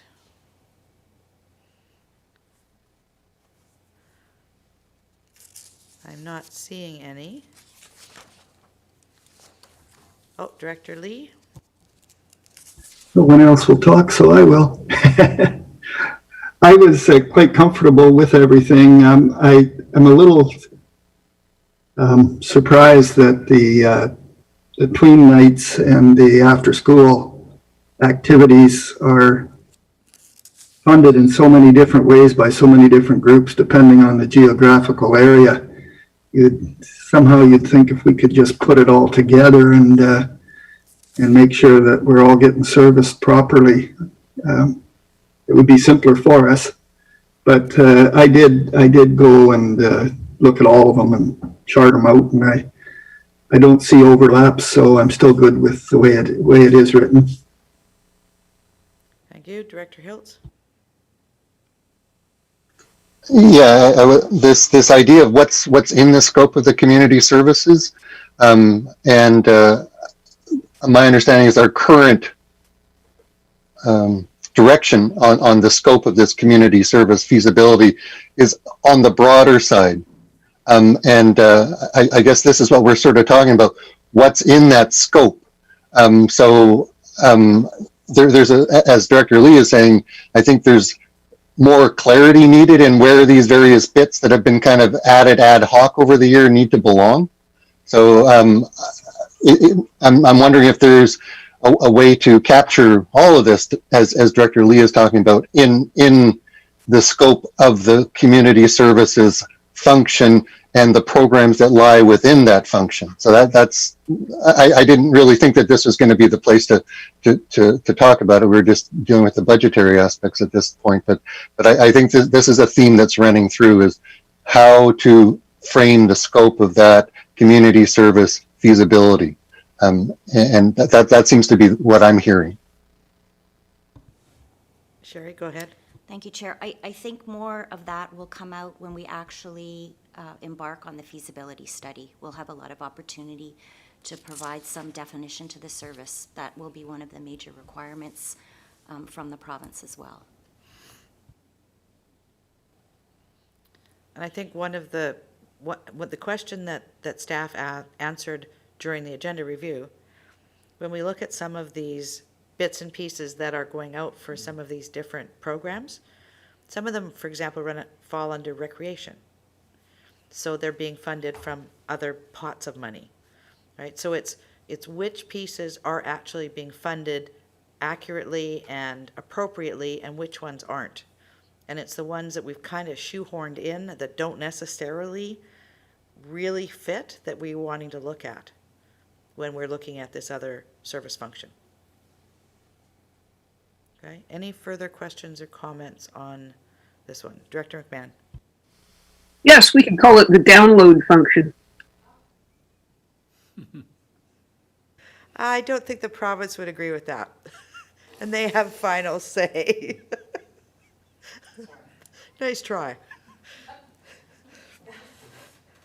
All right, we're up to Seashelt Community School Society.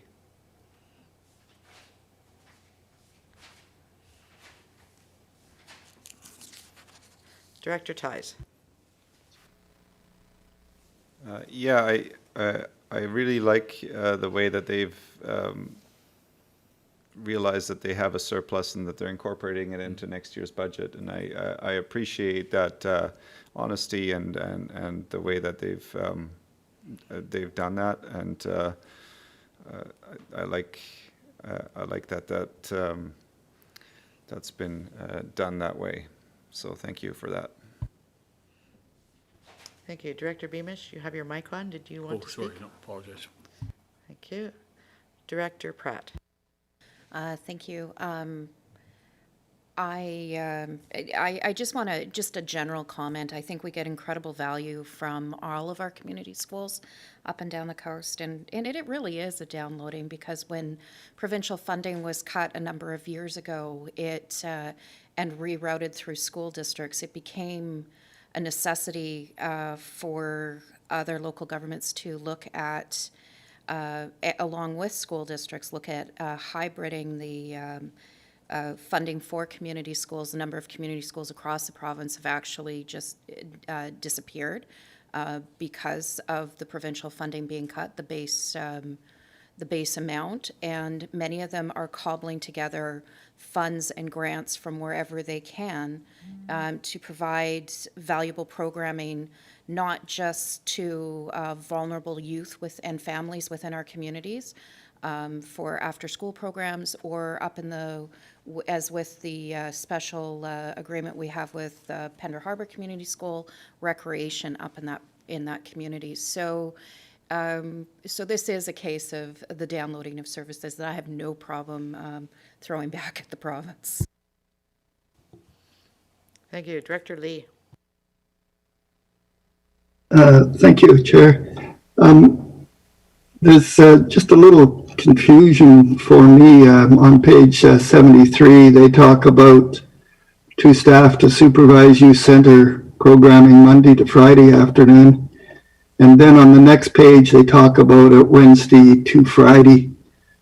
And I guess probably Monday and Tuesday they're planning, and Wednesday to Friday they're running, but it's not clear from that, from those comments. It confused me a little. I don't know if it makes a difference and we need it fixed, or we just plain asked them. So on page 73, under direct service, 2 staff to supervise youth center programming Monday to Friday afternoons from 2:30 to 6 for tweens and youth aged 10 to 17, right? Yes. Next page, they talk about supervising the youth drop-in programming Wednesday and Friday afternoons, and tweens Thursdays, and then youth.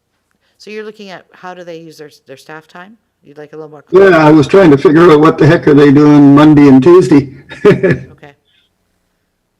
Okay, so recommendation that we request more clarity around staff hours expended on which days and for which programs? It's the direct service that I believe needs clarity. The direct service, okay. On page 73.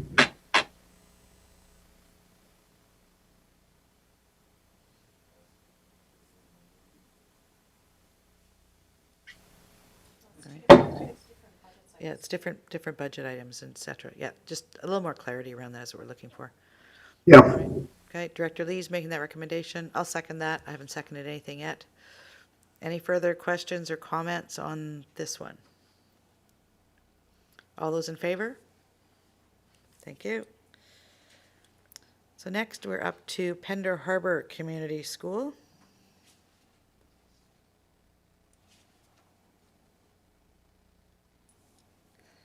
Item number 12.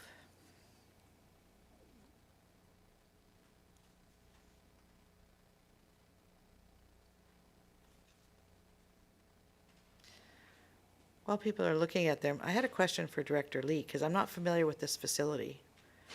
On page 80, at the first paragraph, it talks about no running water in our own facility. Use of the Harbor Learning Center has restricted us to operational activities only, no public use. I'm not familiar with the facility they work out of. Yes, there's, I'll answer it in two parts. It's actually a construction trailer that used to be across the street, but was moved in a school district property, but separate from the Madeira Park Elementary itself. They then moved that over to the Madeira Park Elementary School, so it's actually in the front of the school in the playground now, and it has no washrooms and no running water. And the building itself now is over 50 years old and basically falling apart. So there's a community-driven project right now to try and get them a new building. And it'll be probably coming forward to the board later this year as a potential use of gas tax money to get them a new building. It's and that building actually is being used right now for the as a gathering place for the youth because of the all the facilities that are closed because of COVID. So they're kind of using it as a drop-in center right now. So that's you've probably seen it sitting out in the front yard of Madeira Elementary and not knowing what it was. All right, thank you. Director Ties. Thank you. I see that they are asking for a considerable budget increase, and that they haven't asked for one since 2008. So I'm thinking that it may be, well, first of all, I'm lamenting that it's happening right now, but I guess it's had to happen at some point. But maybe in the future, they should probably have some sort of financial plan in place that would not make it step like that, but to have increases according to a certain formula. And I don't know if we should suggest that to them now, or whether we should just chat with them when budget round one comes around.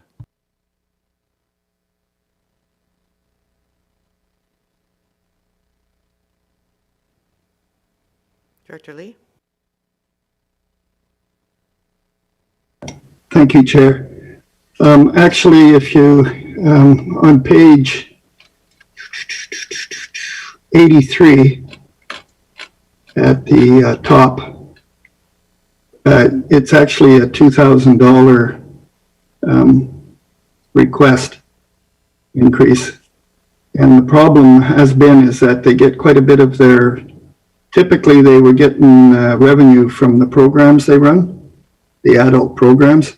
With COVID, they've had to go to virtual programs and haven't figured out how to collect revenue from them. So that's what, and also they want to, they haven't had an increase for their staff for, well, for a lot of years. So I think they're looking for, I forget the exact figure, but it's 2.something%, which is making that go from 50,100 to 52,000. For our grant, though, it's actually going from 40,000 to 41,100. And that's actually split in two functions. One is 670, which is our recreation, 32,800. And the other one is 120, which is Area A grant and aid of 8,200. Anyways, that's what I know about it. Hope that helps.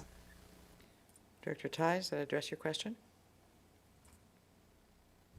Yeah, I just, rather than, I'd rather see a sort of a continuous plan rather than sort of a stepped approach of large increases. And I had that note on page 87. I'm just not quite clear anymore as to why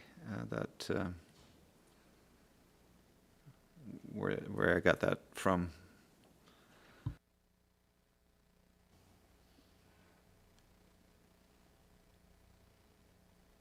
Okay, any other questions or comments?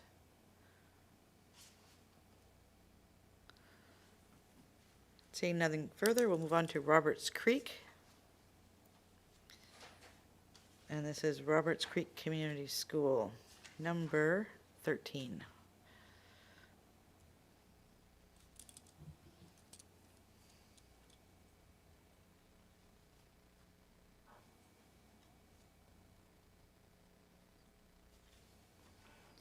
Any questions or comments on number 13? Director Ties is shaking his head. No. Anybody else?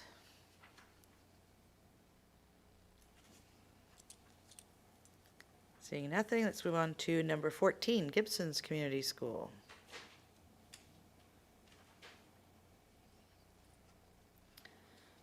Director Beamish? Director Beamish says no, no questions. Anybody else? Any questions?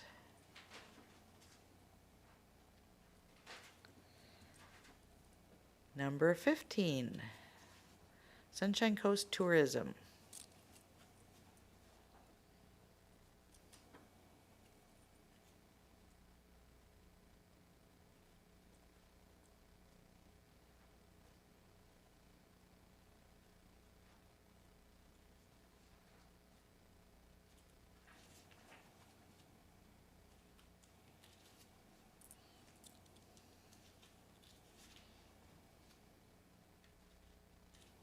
Director Ties? Yeah, I just wanted to write or say that I appreciated their strategic plan being a part of the package, and one thing that becomes clear is that I think the demographic of the people coming here has changed, and that's going to impact on how Sunshine Coast Tourism and how we do business as well. I think there's a lot of people coming from the city. There have been always, but I think that's sort of pretty much everybody that's coming now is people trying to get away out of the city. So that's that's something to keep in mind. And that's one of the new grant programs that has just been announced again, and I got notification I think 2 days ago about funding for tourism infrastructure programs, etc., to help address some of those concerns. So they're looking at those as well. Any other questions or comments about Sunshine Coast Tourism? Director Beamish. Just a general comment on tourism. We recently had presentations from the Sunshine Coast Tourism as well as from the Harbor Authority. And it is interesting that although that in the spring we saw a really deadening of tourism, it seemed to come back significantly in September, or July, August, September, and into October. The Harbor Authority reported that the highest volumes they've ever had. The gas barge ran out of gas, the highest volumes they've ever had coming into town. Different places were reporting a significant increase in tourism. So that could be interesting for next year to see how that goes. And I think that even if when this COVID does relax and gets us all back to normal life, there's going to be a huge pent-up demand coming from that whole regional area, not just the lower mainland, but in the States as well, of people wanting to kind of get away and make a visit of it. So we could really be in for a a delayed tourism boom coming in the future months or years. So it'd be interesting to see. Director Hiltz? Yeah, just a comment. It's the amount of information that they put into this package and the density of the stats and the kind of scenario analysis. For me, it really sets a good context. Like it's terrific. Like I'm going, it's a model, right? They set a very high standard in terms of their presentation, right? It's really terrific. So yeah, that's just a comment. It's great presentation.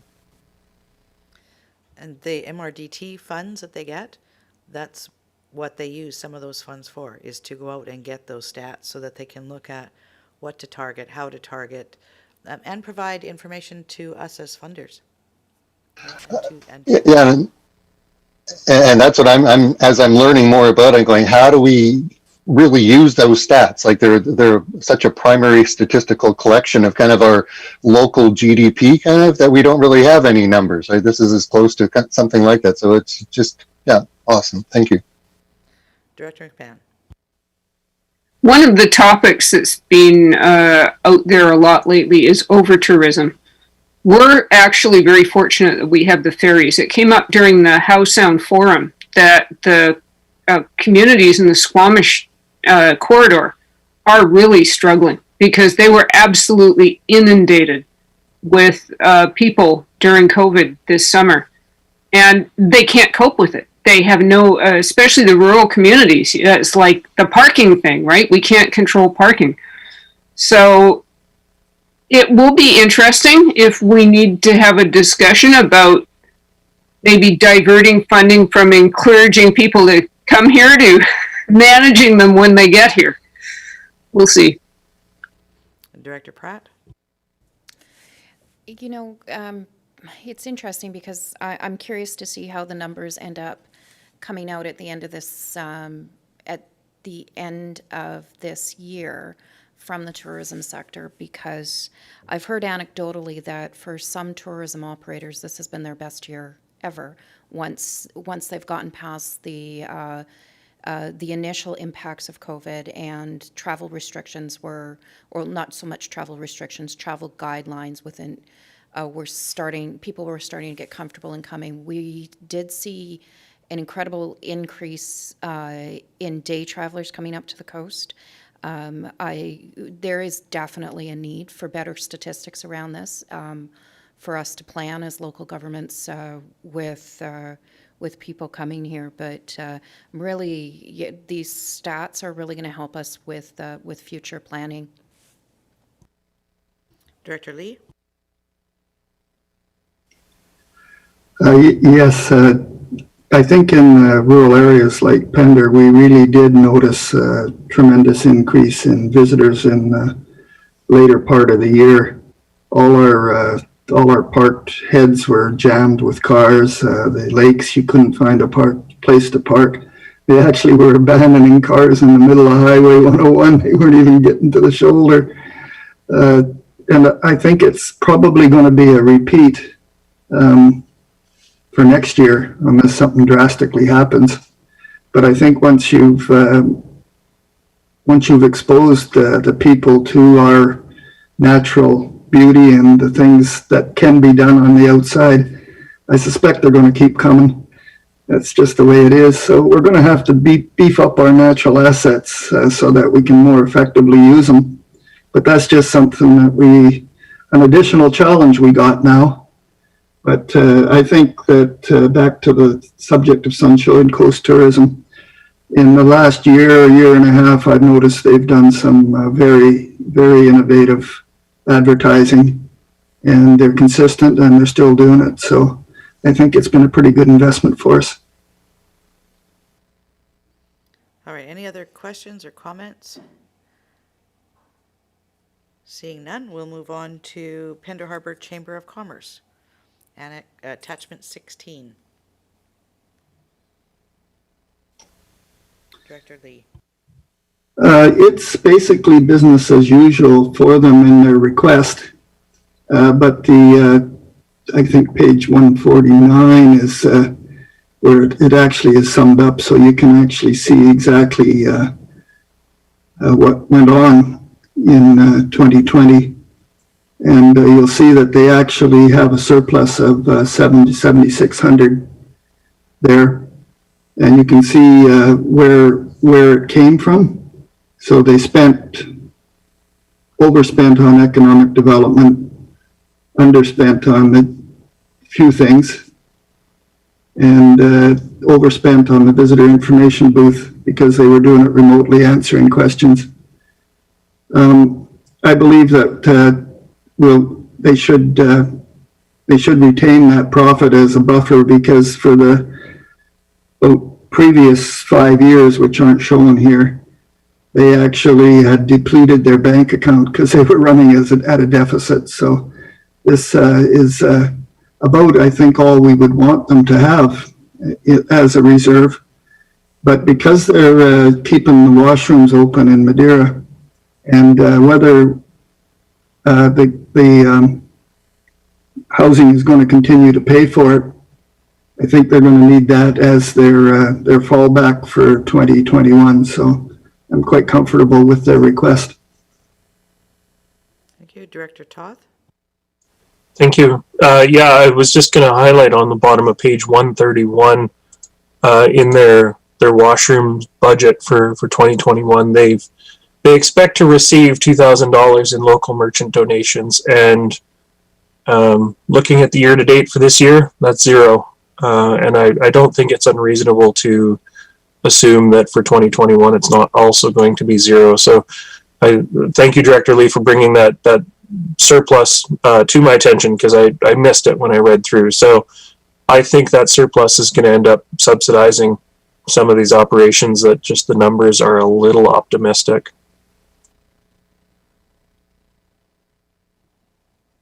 Any further comments or questions on Pender Harbor Chamber of Commerce? Seeing none, we'll move on to Coast Cultural Alliance, number 17, page 150.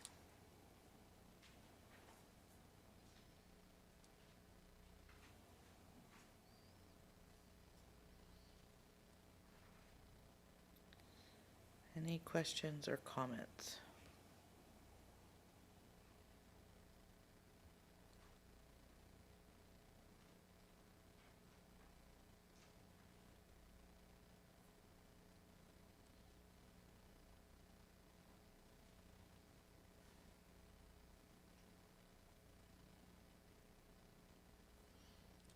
Seeing none.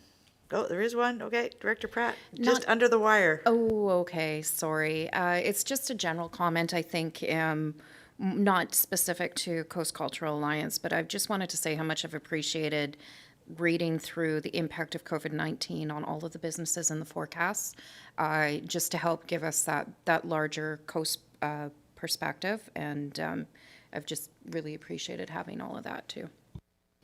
Director Lee? I think I'd like to give them a mention for good work on page 152. They talk about a strategic plan for getting professional paid staff, and as I was reading it, I wrote, "Yeah, well, let your members pay," and then I read down a little bit further and realized they actually had a plan to get to a goal of 70%. And just 30% as tax. So it was good to read that they had a plan and answered my question second line down. So they do good work, and I think I'm in support of it. Director Hilt. Yeah, just another example of the pivot and shifting, and I just participated in some art crawl in the neighborhood, and the PPE and the procedures that were put in place to allow people to come in, and yeah, it's another example of people adjusting. So yeah, way to go on the adjustments. All right, seeing no further questions or comments, we are going to move on to item number 5. 2021-2025 Financial Plan Outlook, Annex B, pages 159 to 165. I just checked them off. I didn't talk about them, yes. Gibson's and District Chamber of Commerce. Sorry. I know, I'm forgetting. Yeah, he's, It's nice, I know. it's nice to be here. Thank you. Yeah, thanks. All right. Director Beamish, over Actually, to I have you. nothing to add to this at this time. We actually also provided a $5,000 grant of assistance to the Chamber of Commerce just to assist with business recovery and planning, so that they were in conversations with our CAO as to how that money was going to be used, and so that. Like every other place, I appreciate the comment that just made about the COVID impacts and pulling them out. And I wonder if that's not a project that we shouldn't be thinking about. I mean, where else are we going to find that except in all these little reports and excerpts of how COVID has impacted the coast?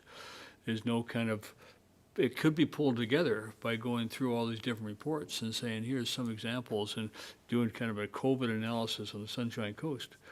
And I think that I don't want to do it, but the information's here, and to get it in this one place, it would be fairly easily extractable to prepare a report on the impact of COVID on our communities. You know. Might I suggest an end-of-year mayor's message? Yeah, it could be, but again, these are some really concrete examples here that I don't think that people really appreciate, on the impacts on youth, impacts on operations, impacts on services, and things of that nature. And let me think about it further. It's a collaborative. Yeah. The collaborative, or the consolidated impact, I guess, maybe. Yeah. The consolidated is not the best word. Is just incredible and having these little vignettes almost is just it's invaluable for us. I think it's a document that we could use in the future, saying here's the impacts and here's how we reacted, and bringing out some of these stories. I mean, these are stories that need to be told and remembered. I'm wondering if this would be something that we could talk to the school district about. Some of the high school students, I don't know where they look at current events, current affairs kind of thing, but that could be something that we point out to them, that we have some information that's been brought forward, in this report. That might be something, would be something that they may be interested in. Any other comments or questions? All right, we've dealt with Gibson's. Moving on to Annex B, 2021-2025 Financial Plan Outlook. Yeah, go ahead, Director Beamish. Could I just say something in kind of general? Yeah, Tara, I got you. Is that as we go through these organizations, we see a lot of different budget models and budget capacity, and as we go through. And has the SCRD ever looked at providing a template that would say to an organization, here's a template and here's a software package that you might want to use, that we ask you to use. Additionally, here's the assumptions. I mean, I see a 2.75 cost of living. I see 3% cost of living. I see different assumptions going through. Why aren't we saying, here's the cost of living assumption, it would be based upon this data, so we have some consistency in going through these documents. The one document I did appreciate was the Sunshine Coast Museum and Archives, where they actually showed a variance percentage, so you could see where they were, and you could see what's projected. And I know it's an effort, but getting everybody on a similar page. Some of these documents were harder to find the information out than others. Some were very clear, and if we look at some of those clearer models and say, this would be you're asking us for money. Here's what we need from you. We need something that we can understand, and we need some consistency in assumptions. And if you're going to use an assumption of cost of living, here's what you look at, because this is what we have to do, and so that we should be on the same page. But I mean, great to see, but Some are less complicated, some are more complicated. So we need some, my thoughts. Thank you. I think some of that has to do with the makeup of the organizations. In some cases, the dollar values they're looking at and dealing with are very small, and we've got volunteers who have stepped up and taken on some of these roles. So having done bookkeeping and accounting in the past, sometimes it's actually more complicated to take a software package that does the accounting, which would actually turn off some of their volunteers. Most of them are probably using a spreadsheet, just to do what they're doing. It doesn't mean we couldn't request that they have certain information in there, right? But not necessarily go so far as to an accounting package. Maybe Mitch. Yeah, totally. Okay. Any other comments or questions? Director Lee. I'm actually back to the Gibsons and District Chamber of Commerce. You went too fast for me. I noticed that the visitor service is dropping their budget request, or that portion, and they're increasing the BC Ferries Travel Ambassador Program. I personally think that we should all be kicking in onto that BC Ferries Travel Ambassador Program. It benefits everybody here on the coast. So I don't know how we fund that $2,700, but if I'm not part of it, I wish I was. So that's my comments on that one. I don't know if there's a way how it's done, and if there's a way we can all help, but I'd sure be interested in doing it if it was possible. Tina, do you want to address, or Tara, how we fund the BC Ferries ambassadors?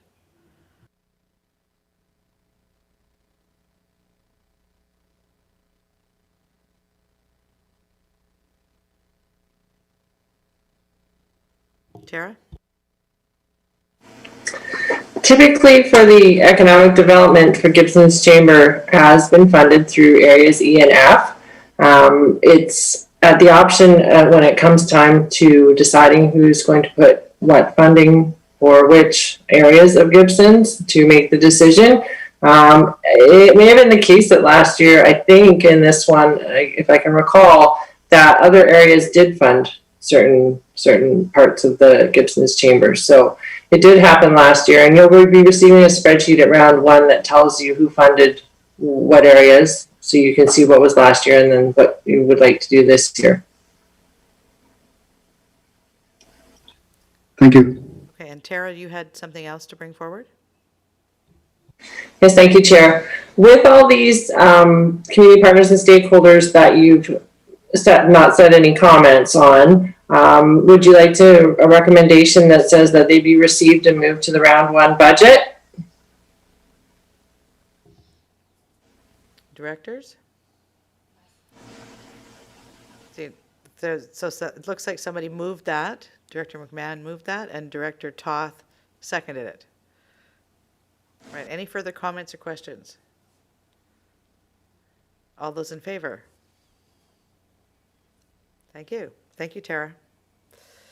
Moving on to Annex B, 2021-2025 Financial Plan Outlook. And over to Tina. Yes, thank you, Chair. So a lot of the items included in this report have been covered in the overview at the start of the agenda. So what I'll do is I'm just going to highlight some of the external scan items. And the reason why we include external scans as we head into the budget is really to understand that the broader economic situation, both provincially, for all of Canada, and even things to the election that's still ongoing to the south of us. So those types of things do affect the regional district in lots of different ways. So whether or not it's fluctuations in currency rates and what we pay for various goods, to things like our lumber skyrocketing or drywall skyrocketing. So all those types of commodities most certainly impact the types of service we provide or the things we do, especially for capital projects. So this is a really just a premise to understand where the economy is as we head into budget for 2021. So obviously the impacts of COVID-19 linger on, and there's still a lot of uncertainty in both stock markets and whatnot, and realizing that local governments can't invest in there. But most certainly it impacts in the sense where our borrowing rates are low, but also our interest on reserves and interest on our cash flow have definitely been very much impacted. So interest is quite negligible at this point on our earnings. So important to note, because those things offset some of the tax burdens, especially with general government services. So important to note. Also, just our general market conditions. So again, noting that BC seems to be in a very good position.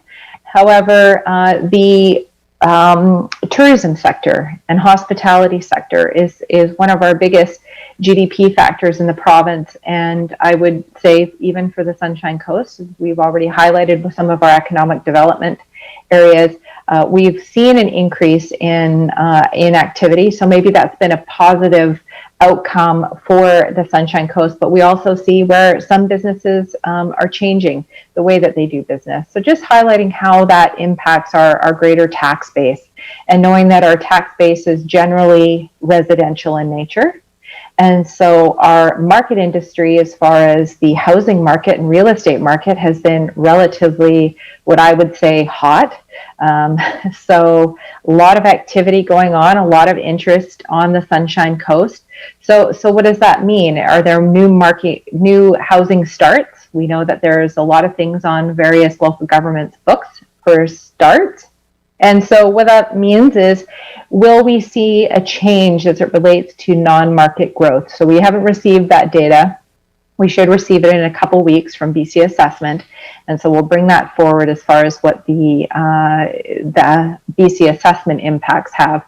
And how that impacts is how the apportionment amongst the areas and how much more growth there is for our tax base going into 2021. So those are some things that we just wanted to highlight as far as external scans and in consideration of how this budget will impact the broader community and the services we provide. So we also detailed a lot of the current situation, so adding a lot more information about those budget deferrals from 2020, as well as some of those emerging items that are coming forward for the board's consideration. So with that, I'll just pass it along to the committee if you have any questions. Thank you. I want to point out a couple of pages in this report, a couple of areas that I think are worth drawing to the attention of not only directors, who I'm sure have read this, but to the public. On page 161, under the current situation, it talks about the impacts that or the changes we made during budget, right, where we came back and we said, okay, we need to cut stuff. But that had long-range impacts on ongoing capital and operating reserves, for example. And then if you go down to page 164, these are all of the items that we're still dealing with, and we still have uncertainty around. And those we're going to have to be dealing with going forward. We know that the transit annual operating agreement is going to be coming forward. We know there's probably some money in there, but we have no idea yet what that looks like or what the impact's going to be on us. So all of these are still ones that we're aware of right now that we have to factor in at some point. So I'm looking to directors. Any questions or comments on anything in this report at this point? Director Toth. Thank you. Not sure if it really applies to this report, but I felt it was a good place to ask the question. That provincial funding that we've just found out about, the $521,000 that's coming to the regional district, do staff have any plans on how to use that money, knowing that we have it now? The letter indicated no specific requirements, as long as it is all spent and accounted for. And so I guess really my question is, can we use some of that money to offset the deficit in emergency preparedness, for example, or other functions where we may be running deficits? Tina? Yeah, that would be part of the report coming forward. So we just received the letter. So we really haven't put our heads together. I'm going to be meeting next week as a group to really start putting a few proposals forward for consideration and in looking at this package and kind of some of the things we're looking at. So doing an analysis of what have the COVID implications or costs been to the organization. So we have been tracking those on the majority of functions. So that's the type of information that'll come forward at the CAS meeting. Thank you. Any other questions? Director Beamish? Yes, I missed the SCCU presentation yesterday that you were, many of you were on. And was there any information from that, flowing from that we should be considering here in the impacting the Sunshine Coast specifically? And how does that jive with the external scan that's on page 160 of this document? Is there materials there that cross over?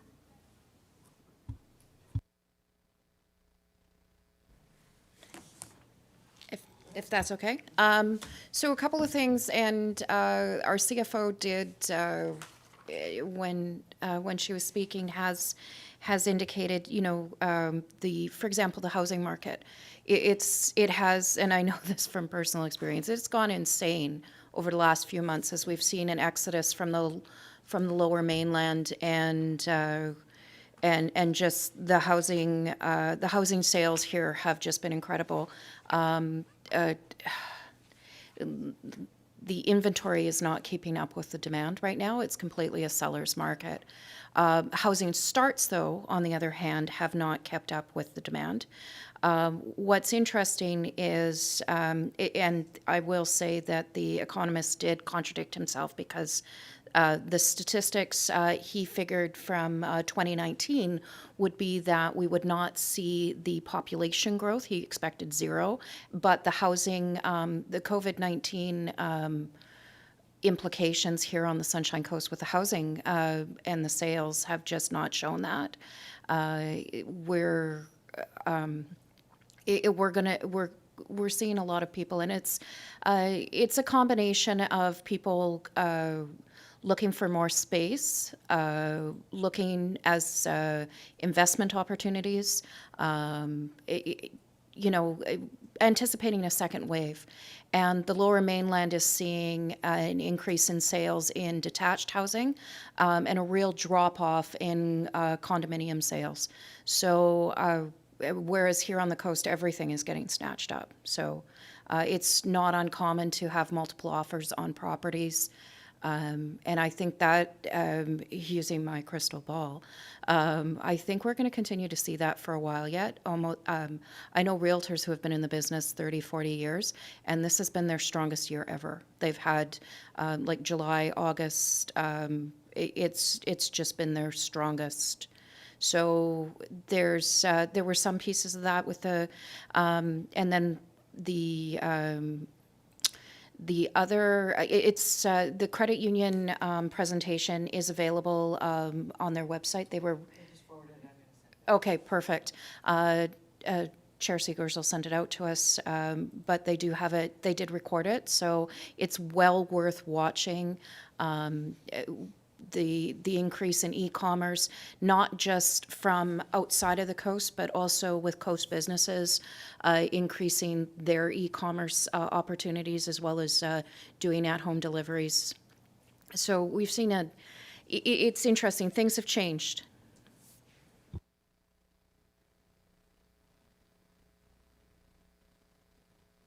Okay. Director Hiltz. Thanks, Chair. I want to really thank staff for this report. This is outlook. Yeah, we're standing there looking out at the horizon, and I really appreciate some of giving us the truth of the facts out there. Like, on page 5 of 7, the 15%. It's really setting kind of what we're dealing with. So I really appreciate that and you know, this reminds me of Donald Rumsfeld and unknown unknowns and known knowns and going through all this scenario analysis.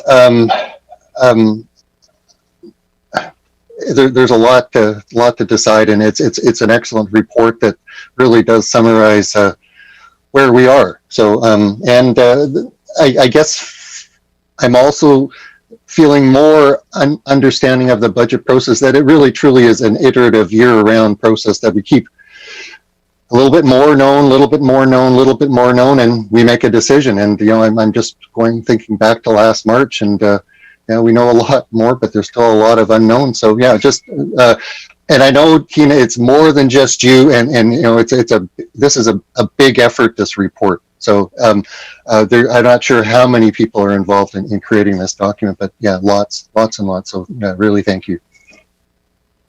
Thank you. Director McMahon.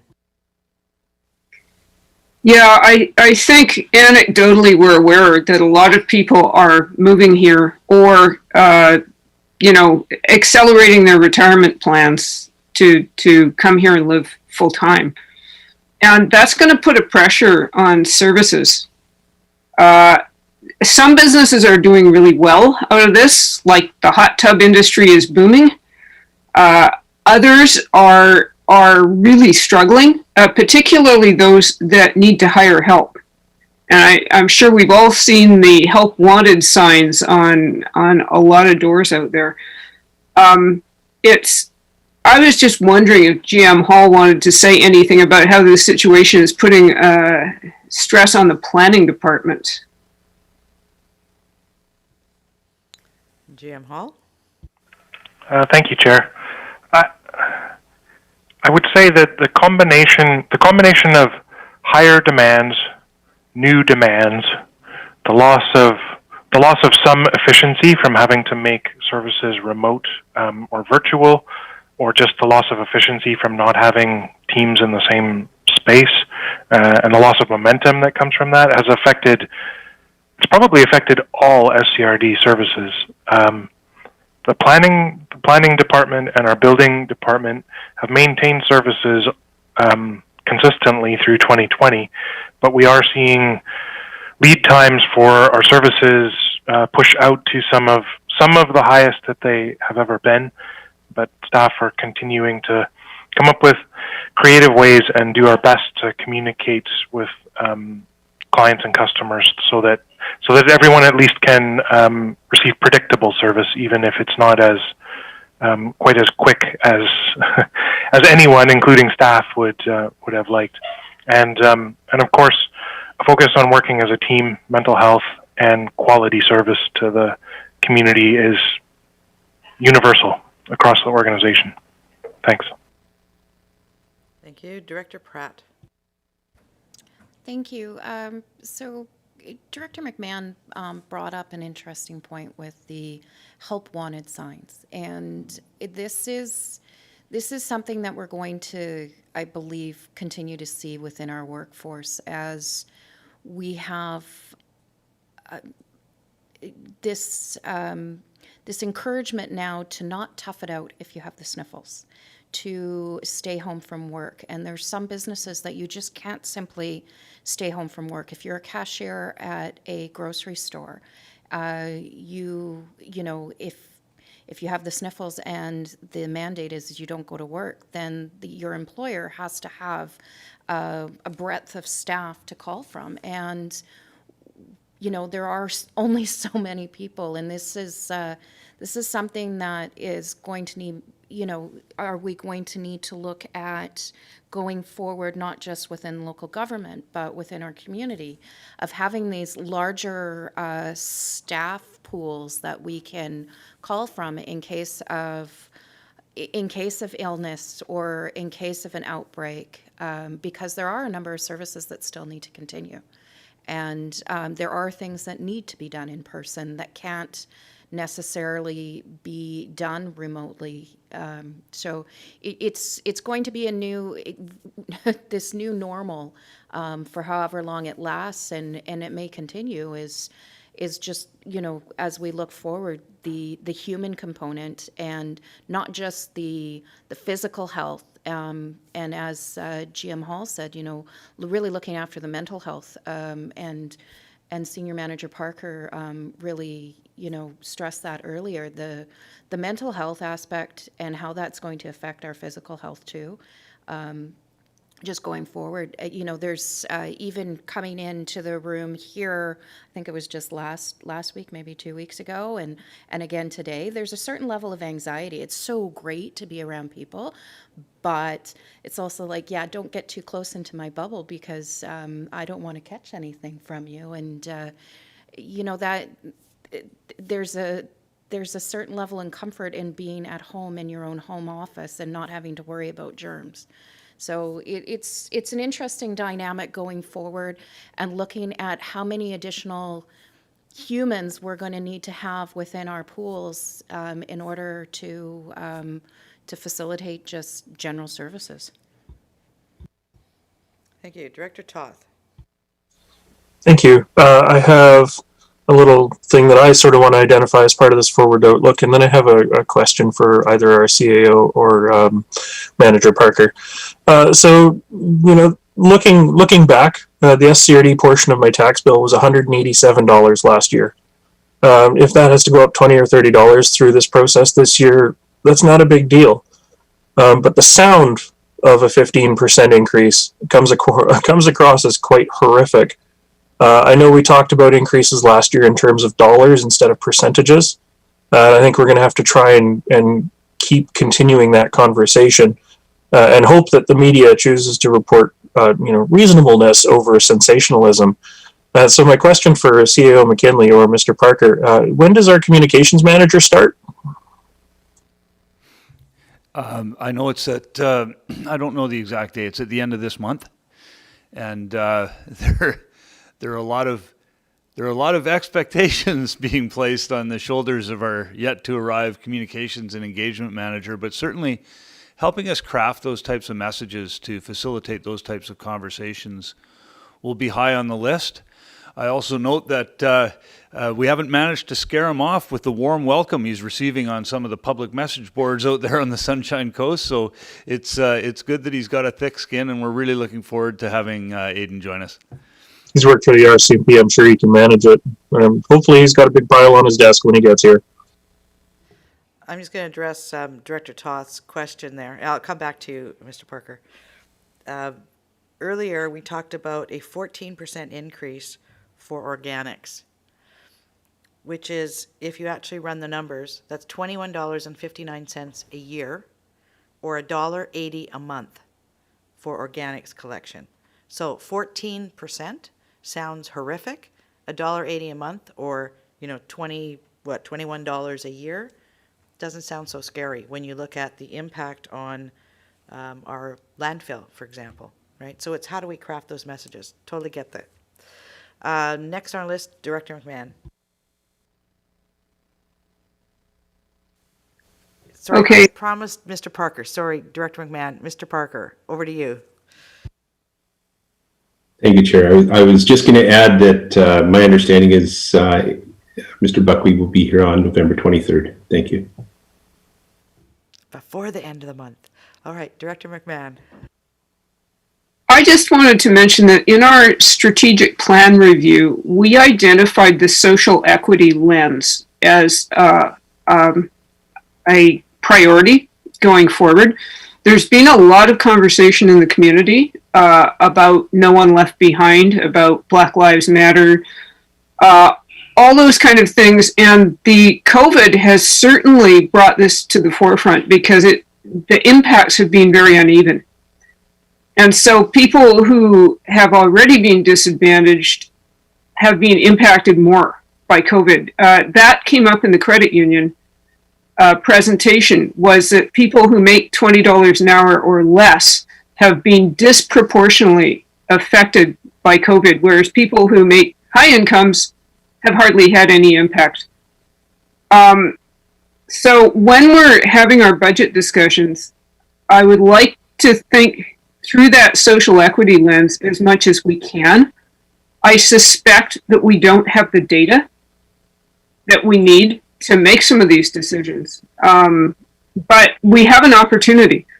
Transit is a really good example because we have, certainly in cities, transit is designed around the middle class. It's to get office workers to offices and young people to university. When they all quit going there, all of a sudden they were down to the people who really desperately needed the transit, and those tend to be other people. And so we need to look at that equity lens. Who are we serving? Who are we not serving? I don't know how we do that, but I do think that we need to think about it and need to come up with ways to measure our success in the social equity realm. Thank you. Thank you. The term that they're talking about is the K recovery, right? Which is, right? So if you, I sent the presentation out, watch it, it explains it on there. Director Lee? Sorry, I was sleeping here.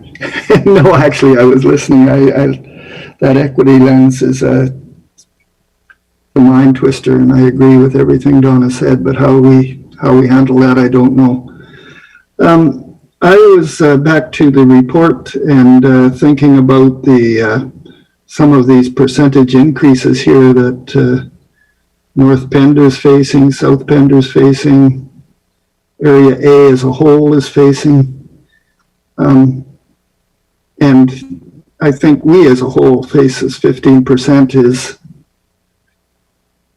very, very hard to accept. So I think we're going to have to keep our pencil quite sharp and stick to what we have to do as opposed to what's nice to do in 2021. So I'd like to say I really appreciated this report highlighting where to look. I'm looking forward to getting the specific details to see what we can do to work on it. But I was hoping that we can do all of this before we get to round one, so we have a pretty good idea what to fund and what to duck for now, because I'm assuming we're going to have to duck some of this stuff. I don't think this is the time when we can go to the well and ask for a big bucket. Maybe we can get a little bucket instead. But I think, Tina, I think that's the intent of presenting this now, is so we can talk about it between now and round one.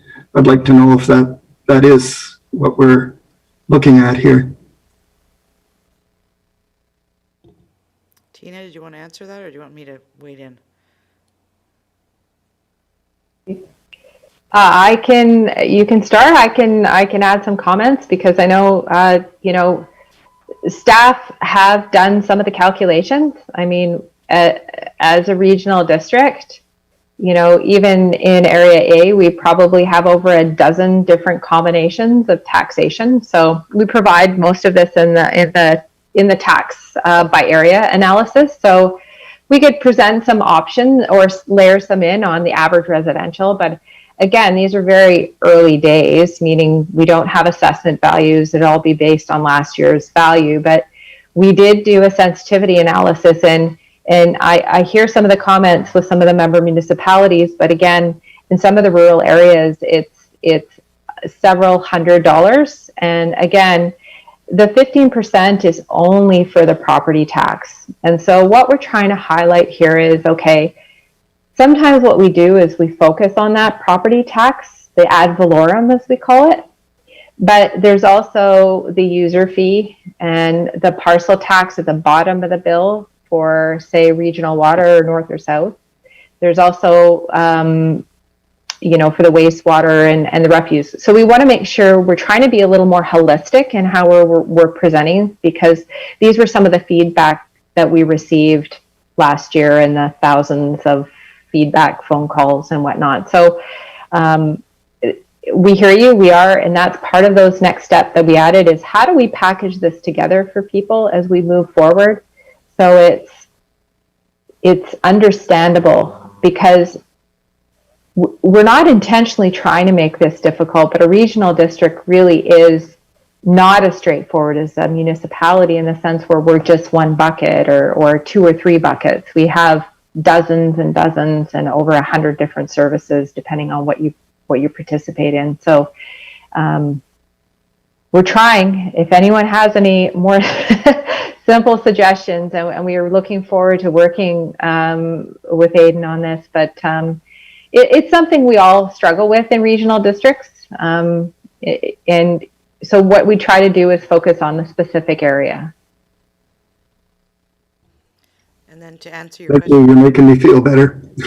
Director Lee, to answer your question about are we going to be looking at this prior to round 1, the spreadsheets that we have at the end of this agenda, after we've gone through all this information, we're actually going to be going through all of the various proposals, the carry forwards, the new proposals, etc., and working with staff on, do we need to do them now? Can we push them out a year or 2? What are the implications? What are our options? So we give them some direction for round 1 so they can go away and work on that and bring that back. So we are going to be addressing that.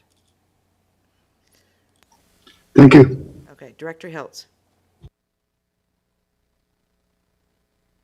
Thanks, Chair. One of the things that I keep thinking about is the auditors, right? They've always said that they are there to support the regional district and the board. And is there a role for them to come in earlier somehow, like to assist staff, to assist the board? Is there a role for them? Because they're usually, in previous years, it's pretty clear cut. You come here, you do this. This is not this is an unusual time. So have staff, is there a role that the board can ask for some assistance from the auditors that could help staff? So as another perspective. So don't know if it's ever been done. Is it useful? So that's my question is, does staff see a role that the auditors could assist in getting to March 31st rather than looking at after we get past March 31st? That's kind of my question. Tina?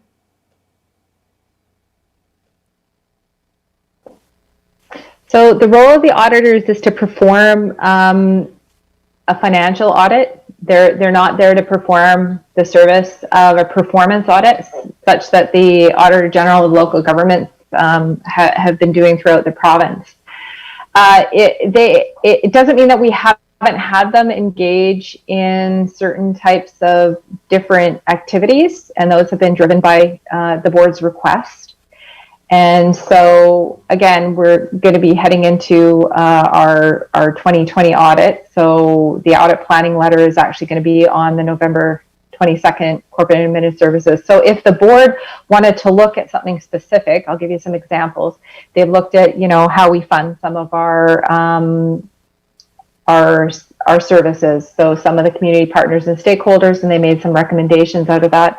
But again, it's we don't engage them now in the sense of how we're doing our budget or are we doing well. It's more, are we compliant within the public sector accounting standards? And obviously one of our biggest things we need to be compliant with next year is going to be the asset retirement obligation. And admittedly so, we are behind because of just staff capacity. So that's sort of our focus on this side. So unless there was something specific, we most certainly could engage them. But again, that would be business services over and above the current audit services they provide us. All right, I'm looking to break for lunch, so let's wrap up final comments on this. Director Hiltz? Yeah, so the funding source for the auditors comes out of board expenses, or how is, I don't even know how the auditors are actually funded. So if you could just expand on that funding aspect of the auditors. It's in the next report, in the support service allocation. So it's funded through finance. And I can maybe highlight that in the next report. Thank you. Director McMahon? I just wanted to say that I appreciated the introduction this morning. It was really good. and it was concise, and it was depressing yet upbeat. You know, I think it hit all the points really well. So thanks very much for doing that. All right, we're going to wrap here for lunch. We're going to come back at 1:30. Enjoy lunch. See you then.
Good afternoon and welcome back to the Special Corporate and Administrative Services Committee meeting of November 5th.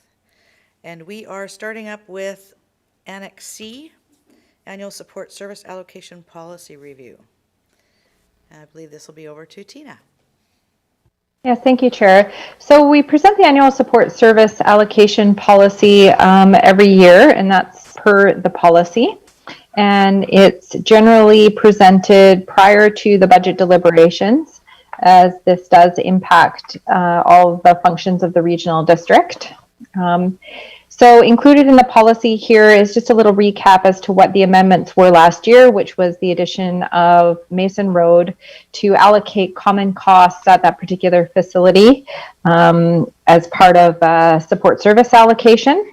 And so for this year, we're still working on accumulating those costs, and especially as it relates to COVID, I've had a little delay to this, so we'll be presenting some of that as part of the round one budget deliberations as to what the impacts are. And there is also a recommendation as we look to adding our new communications manager onto the regional district, and knowing they haven't started yet, so we don't really have a clear picture as to what the work plan is going to look like, but most likely working on various projects for specific services of the regional district. So there's a recommendation to amend the policy to add the communications manager to this and amend section E to just corporate communications, so less specific to positions and more related to the function.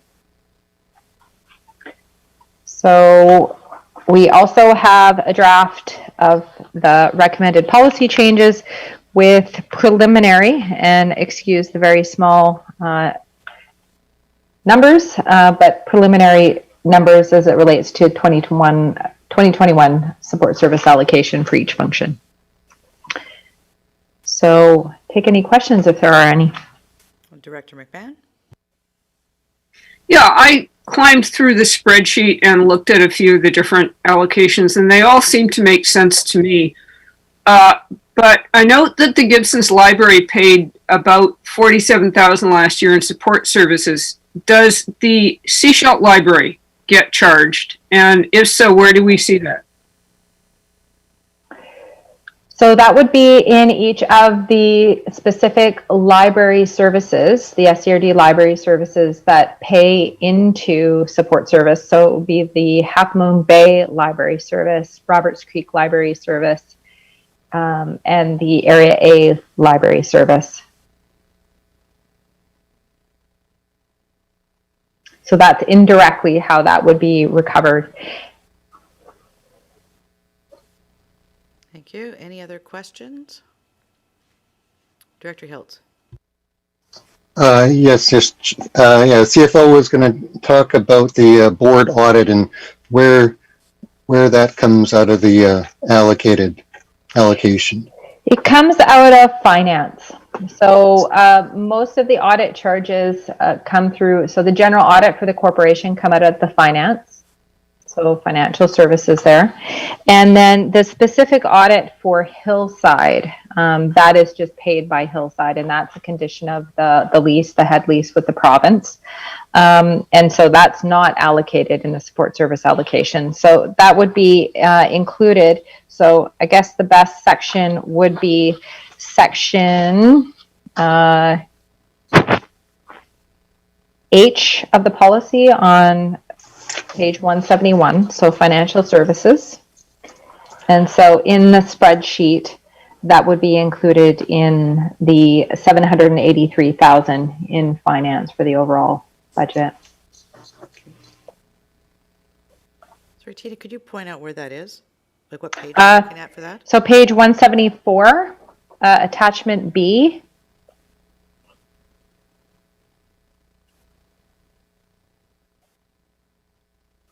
So if you go over to the column that says finance, and the very overall allocation is $783,000. And so included in the finance budget is the overall corporate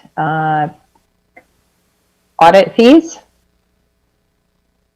So this is at the top. It's not like when you say go over, I was going to the far end and there's nothing there.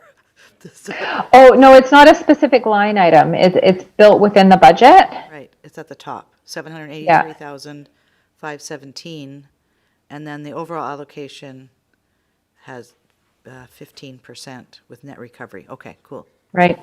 And so also just, this particular spreadsheet is the allocation, but there's some, like finance, we have like a service 113 within the budget. And so some of these functions have their own budgets too. Okay. Any other questions or comments? I'm going to jump in with one here. What I noticed in the policy that we have is that allocation in any year is based on usage or allocation from the previous year. So we have a communications manager starting.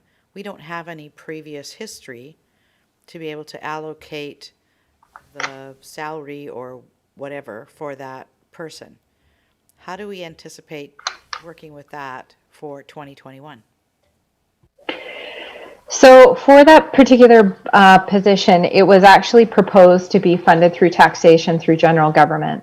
So, and for 2020, we're not proposing to change that. So we'll have a little bit of data.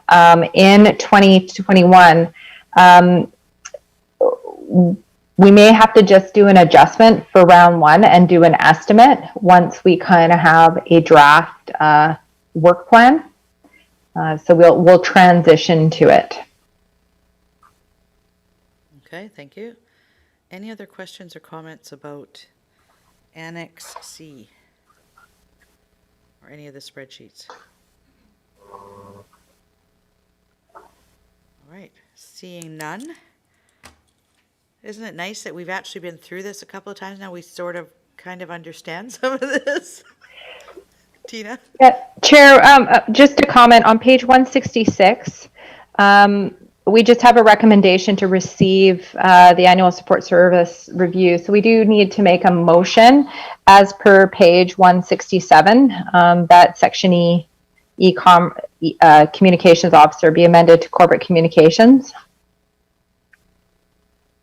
Okay, so it's right above where it says financial implications on the page? Yes. So we'll have to, well, I'd like to request that we make a motion to formalize that The through. motion has been moved by Director Pratt that Section E, Communications Officer, be amended to Corporate Communications to account for the work of the new Communications and Engagement Manager. Is there a seconder for that recommendation? Seconded? Any further comments or questions on the recommendation on the floor? Seeing none, all those in favor? Thank you. Seeing no further questions on Annex C, we'll move to Annex D, status of operating and capital reserves as at September 30th, 2020. And over to Tina. Yes, and this was part of the amended package where we had just updated some of the sheets.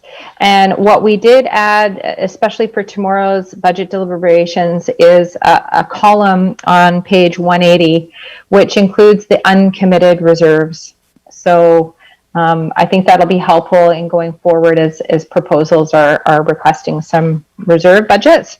So this is just for information. It would have typically been presented at the October cast, but because we had pre-budget, we just deferred it to this particular agenda. So it's definitely information for the committee. All right, questions? Director McMahon. All right, I'm trying to juggle a lot of different things here. The smoke control reserves, what's the history of them, and what's the long-term plan? And is it usual to have a reserve for every bylaw?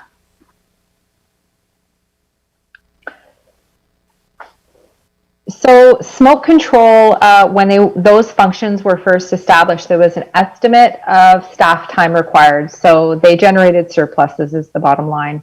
So as per the financial sustainability policy, they were operating reserves were established. And so what has been happening over the years is we've been using some of those reserves to kind of offset any taxation. So That's kind of how some of them have been depleted. So as an example, Half Moon Bay Smoke Control has a current balance of $1,900, but we already know that about $1,000 will be taken out of there through the funding for this year. So we'll see how it lands at the end of year one, or at the end of the year. Follow up, yep. So when those reserves are depleted, will they go away? Will we get rid of them, or will they sit there with a zero balance forever, or how does that work? So per the legislation, we are required, if we have any reserve, whether it's an operating reserve or a capital reserve, we have to create a statutory bylaw for that. So no, they would sit at zero, and we wouldn't dissolve the bylaw. Thank you. Director Toth? Thank you. Looking at page 183. Now, I know generally what DCCs are used for. You know, we deal with them quite often in Seashelt. Looking at the Regional Water Service, I'm just wondering what we use the Regional Water Service DCCs for versus capital reserve versus borrowing and what have you. So the DCC bylaw for the Regional Water Service is it's prescriptive as to what those DCC are going to be used for. So when that bylaw was first created and the submission was sent to the ministry, it outlined what projects the DCCs would be used for. Those particular projects, such things as expansion of the water treatment plant, some of those things are no longer, well, I wouldn't say no longer relevant, but we've definitely, as we know, the course of the comprehensive regional water plan has changed.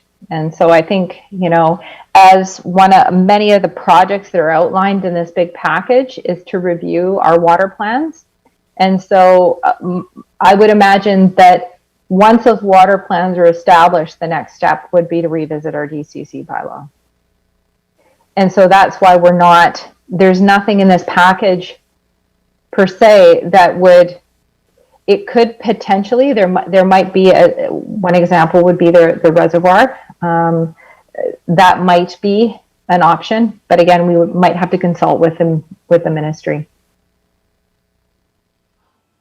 Thank you. Director Toth, was there a follow-up? Yeah, just a quick follow-up to that. So given that there's just over $2 million in that account, that is money that we can use for expansion projects to deal with growth, but they have to be specifically listed projects in that bylaw. That bylaw hopefully will be updated for 2021.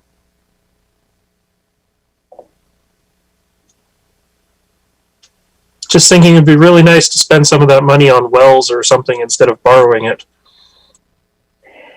Right. So to amend a DCC bylaw, there's quite a few steps that need to be done. So I know one of the work plan items is amending bylaw 422. So that's actually the regional water rate bylaw and servicing bylaw there.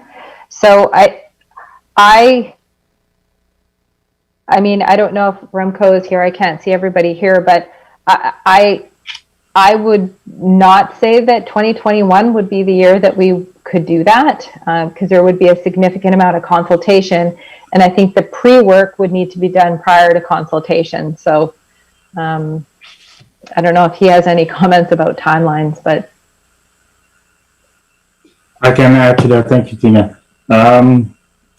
The update to the comprehensive water plan is scheduled to start this year, but we won't be able to finish it within the time frame by the end of the year. But we will definitely start it. And there are some other components in the budget that are building blocks for that work. So I expect it will take a year and a half at least before we have the comprehensive water plan, regional water plan update. Thank you. Thank you. Director, I'm going to go Director Beamish, and then I'll come to Director McMahon, and then Ties and Lee. Yeah, it's just a question. I don't know the answer. Emergency telephone capital, 911 capital. We have a 662,000 set aside there. What is that for 911? It is to replace towers. To replace towers. Mm-hmm. Oh, okay, thank you. Thank you. I've got Director McMahon, Ties, Lee, and Hiltz. The Gibson's Fire Department has a land reserve. What's the history of that one? When we took over the Gibsons and District, well, it used to be called West Howe Sound Fire, but when we took that over, there was some land adjacent to the existing fire hall.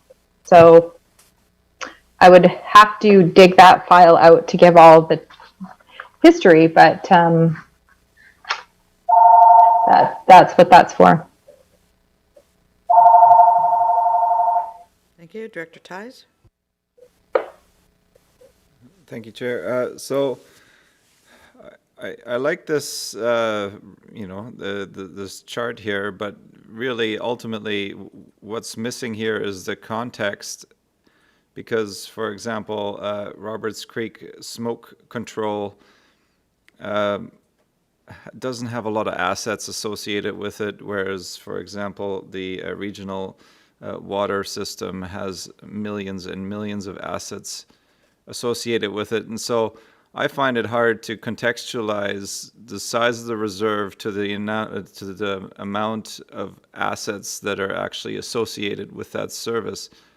And for lack of having a comprehensive asset management plan, I'm wondering if there's any way to contextualize that with either like as a percentage of total assets associated with each service, or some kind of a way to make that a little bit more palatable, so that we can actually see, okay, it looks like, even though the regional water has the largest reserve out of all of them, asset-wise, it's probably one of the more underserved areas in the regional district.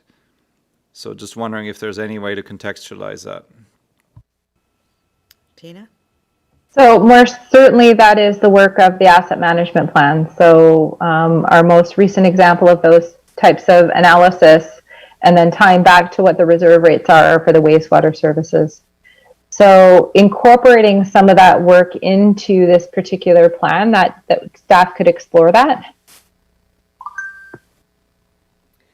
I know one of the pieces that we'll have as well is when the introduction was done today, one of the slides that's in there actually lists the reserves that are low. So if we can, we'll have that list. Because that's tied to the capital, the assets that we have, and how much we should have on hand to be able to deal with things that come up there. I know the solid waste is in there, water is in there, there's recreation in there, number of things. So we'll be looking at that, and then we can cross-reference to this. Director Lee. Thank you, Chair. On page 182, we talk about a Pender Harbor landfill closure liability of $450,000. It looks like we have no money put away for that, though. So what's the thing with that? Tina?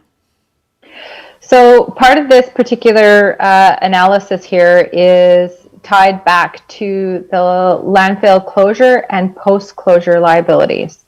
So as it relates to Pender Harbor, we closed the landfill in 2014. It became a transfer station, but we still have responsibilities going forward to maintain the closure. So here we're kind of saying that the closure liability recorded in our financial statements is $450,000. But we actually don't have the sufficient funding, the cash in the bank, to fund those future liabilities. So as we see in the Seashell landfill closure, we have a liability of $6.4 million, but we're underfunded by 4.5. So, or sorry, 3.8 at the closing balance. So again, this spreadsheet's very different than the reserves because this incorporates the commitment we have for those particular funds. And as we know in the package, we have stage H of the Seashell landfill closure here. And so we're most likely going to be depleting most of the funds that we have in the existing reserve account. So it's something we probably are going to need to talk about. And again, in those emerging items list, it wasn't an exhaustive list, but most certainly I think we might need to have the conversation about how much we're putting into fund our future liabilities. Again, this will roll into the new asset retirement obligation. So how we account for this for landfills are going to be different too as we go forward. So sometime in the future, we're going to have to find that 450,000, but it's not this year. So. Right, and not because I like to focus on the doom and gloom, but again, this is just regarding our existing landfills. It doesn't really speak to what's next. I was afraid that was the answer. Thank you. Okay, I have a question about the landfills. It is Director Hiltz, Director McMahon, are you looking at a different topic or are you looking at landfill? Landfill, okay. Director Hiltz, go ahead. Yeah, it's more of a land hill, I think, now rather than a landfill. But it seems like the longer we can keep it open, the longer we delay the closure liability. So it seems like that's some of the motivation to divert and keep it open longer. So is that an accurate understanding of the longer we can possibly keep it open, the longer we have to build up the reserves for the liability? Is that make sense like that? Yes, and I think the other part too is the economic situation also influences because we present value these particular liabilities. So we amend them, and so we have an engineering analysis done as part of the audit, and that gets factored into what's recorded in the financial statements. So this actually is a big component of the audit. All right, so my question, I think you've answered because I wondered, do these numbers change? And what you're saying basically is yes, they could change. And given we don't know when the landfill's actually going to close, this is anticipating the closure that we have in 6.5 years or whatever it is at this point, and the ongoing from there. But if we were to extend that out, if we didn't have to close it for 8 years, then we wouldn't actually need the money before then. We'd have more time to gather it. But this isn't something, I mean, if I look at these numbers, this isn't something we can leave. We can't leave this for 6 years and say, oh, now we need $6 million. No, it doesn't work that way. We need to look at how we deal with this. Director McMahon. Yeah, I have a different topic. I'm on page 183. I'm just curious about the parkland acquisition reserve, where the money comes from for that, and whether we have bought any parks lately. So the funds come through a statutory process. So as developments come online, we can either accept property or cash in lieu. And so that's how the funds are acquired. I believe the last time we used funds from the parkland acquisition was to purchase an adjacent property to Cooper's Green on the upland side of Red Roost Road. And that was quite a few years ago. Thank you. Director Lee?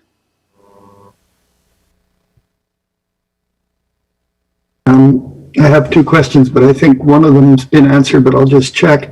But the parkland acquisition, does it have to be parkland acquisition, or can we use it to enhance an existing park?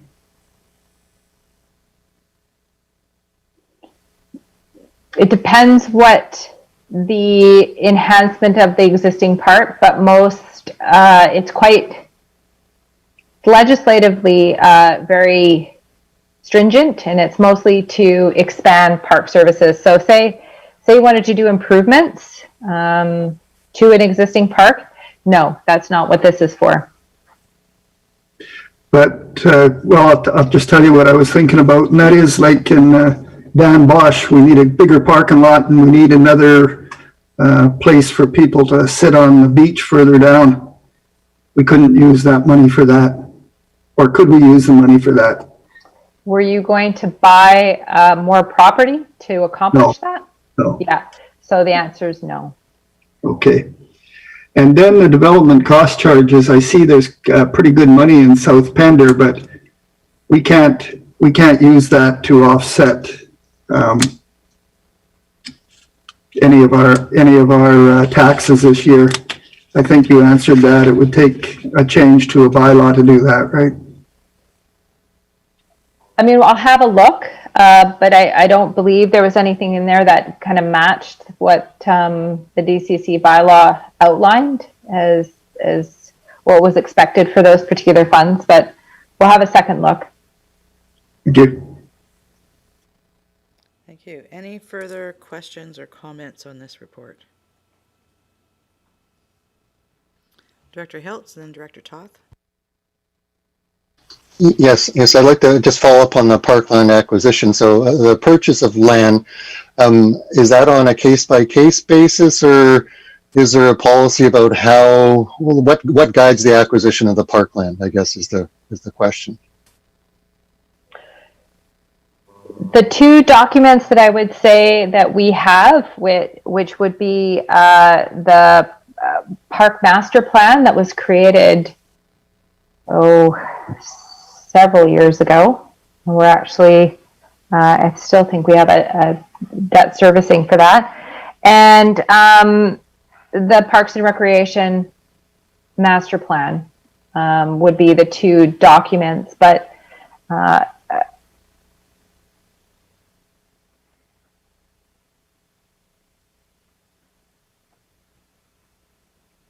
That's okay, Director Hiltz, you're good with that? Director Toth? Yeah, and I'm just tagging on to a little bit to what Director Lee was saying there about parkland acquisition and talking about DCCs in general. I don't know if all the directors are necessarily on the same page about what exactly our DCC status is, what we can use them for, what our project lists are. I don't know if there's any information that we can find easily on the website. I've been trying to find a regional water DCC projects list, and I can't find one. So it'd be interesting, either a lunch and learn or something, some conglomeration of reports that we can read over a break sometime. Sherry's madly writing over there. Director McMahon? Yes, as a follow-up to what Director Toth just said, I would be interested if there's any policy around spending the DCCs. Say you had collected 80% of the DCCs from Area F, and then you wanted to spend them in Area B, would that be an issue? Not for Area B.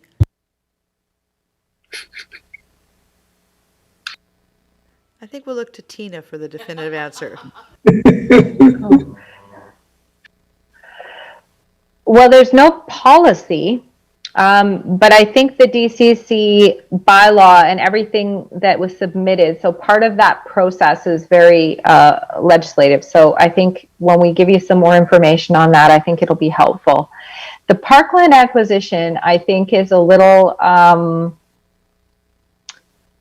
we'd have to dust those off to see, like, what did they actually say?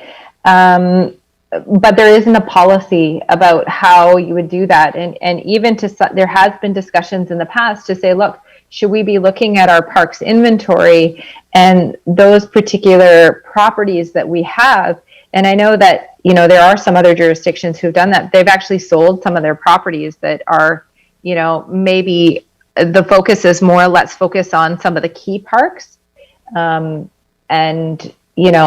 enhance those somehow, or make them bigger or whatever. So short answer is no, there's not a policy as you just outlined for probably either of those, but DCCs are very kind of mandated. Go ahead. That would be an interesting discussion. We have a number of park dedications that are unused. However, that tends to be because they're at the bottom of ravines or in other impossible places. So selling them might be problematic. Just saying. I just get these pictures in my head at the bottom of these ravines. I was thinking swampland in Florida. All right, any further questions or comments on the report? Yeah, sorry, Director Beamish. Just a question. Does the regional district collect community amenity funds from developers? And do we have a reserve for community amenity funding or affordable housing?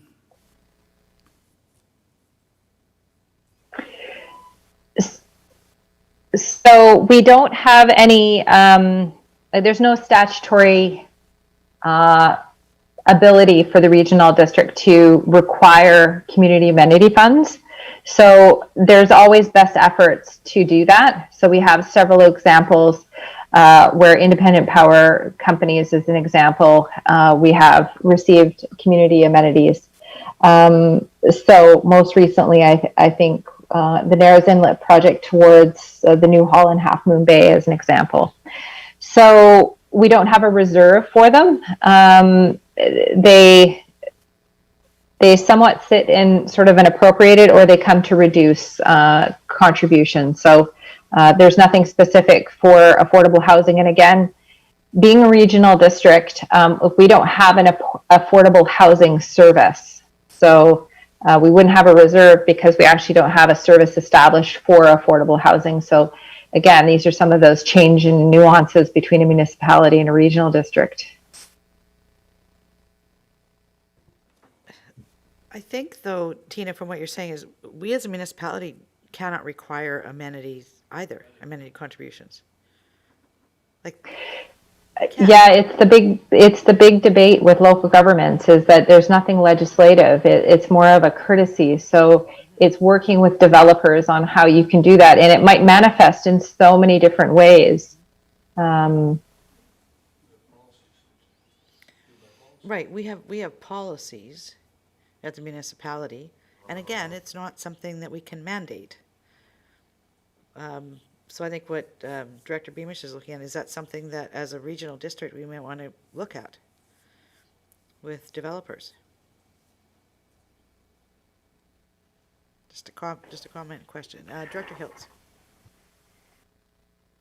I'm following up on the amenities. There's the agricultural amenity, and it's like around $80,000, I believe. Does it live somewhere in, like, where does it live, that amenity for agriculture? So that would be sitting in appropriated funds because it's kind of like restricted funding. This particular list is where, there's a statutory, like there's a bylaw. So these numbers on the very far left are the bylaw numbers. So that doesn't have its own bylaw. So it is sitting in a restricted fund. And does the public see that as an entry anywhere? In our financial statements, it would be in sort of deferred revenue. Okay. And now, do we stipulate it exactly that particular amount? I don't think we go to that level of detail, no. Okay. We have been questioned on that, though, before, yeah. You have been questioned on it from the point of view of? Yeah, just finding out, because I know some public members are aware. So I remember having that question back when our statement of financial information was released. Okay, thank you. One of the questions that has come forward recently, I don't remember if they've been here to the regional district yet, but the draft food sustainability program or something just came forward recently with the, through One Straw. I know Gibson's, it came before Gibson's, it came to Seashelt.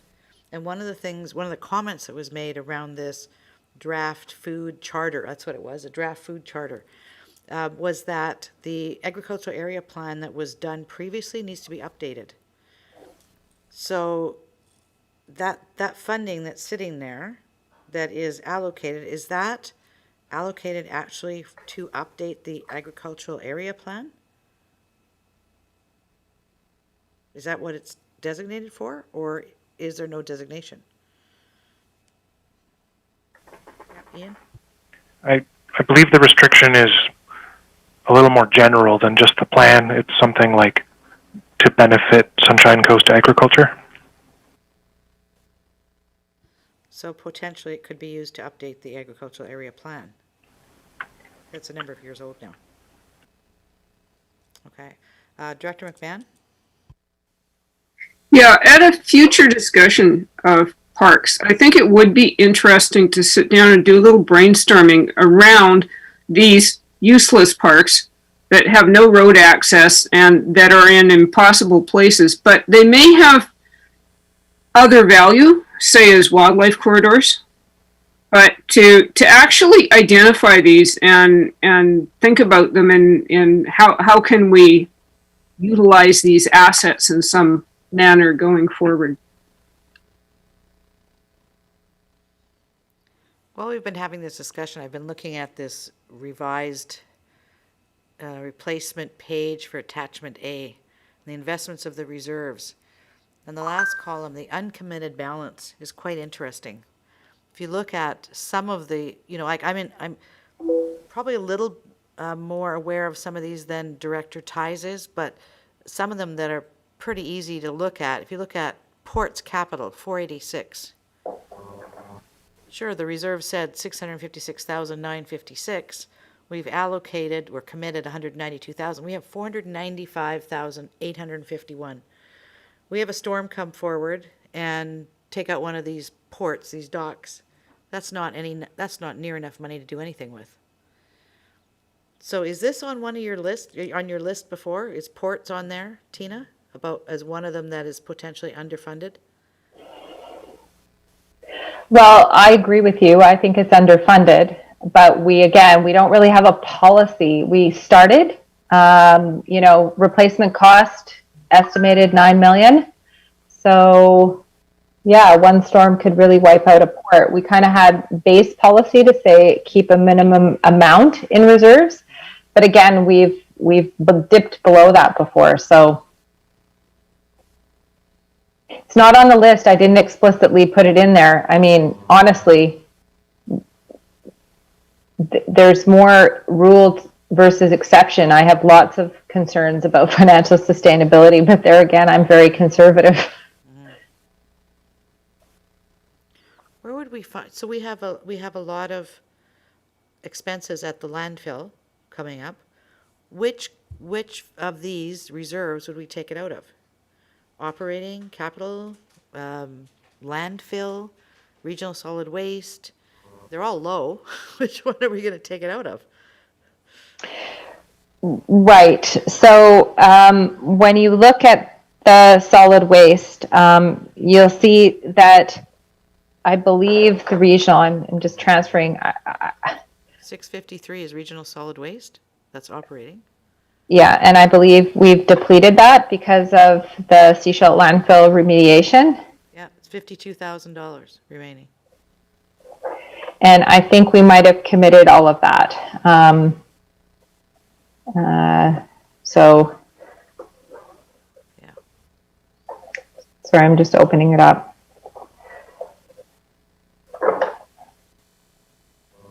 Well, it's all to say, so you've got some proposals too, where we are looking at the zero waste reserve as well. So yeah, zero regional solid waste, there's about 52 in there. In the zero waste, there's about 277. But again, the zero waste is more for diversion related items. And then landfill, we essentially don't have anything there. $197. So Yeah. kind of troublesome. So this report is one that we want to keep in front of us when we start looking at the end of day tomorrow, all of the items coming forward, and look at the considerations of where the funding is going to come from. And then also look at how do we build up these reserves for down the road as needed. Director Toth. Thank you. I'm just trying to find, I had it, it's in the amended page 180. Sorry, I've lost it. Hillside. There's just around $800,000 for Hillside operating reserve. What does that go towards? Like, that seems like an awful lot of money for a profitable venture, but I just don't know.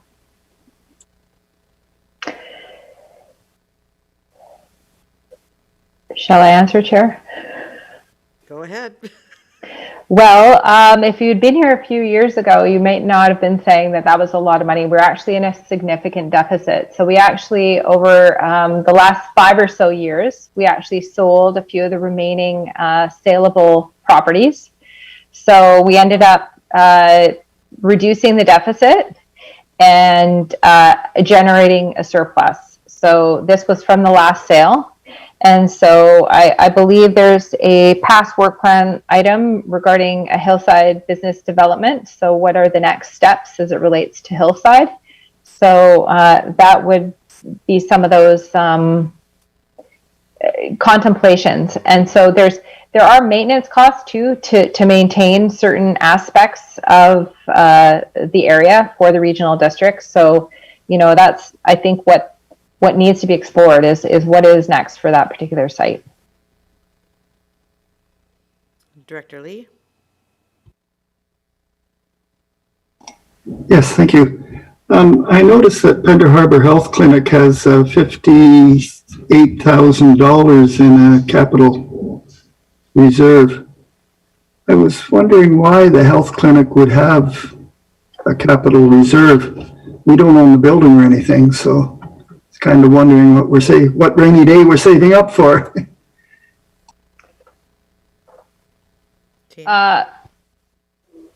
For some of the capital requests that they actually do provide us. So when they do come forward, whether it's for the carpet, they've come for new HVAC systems.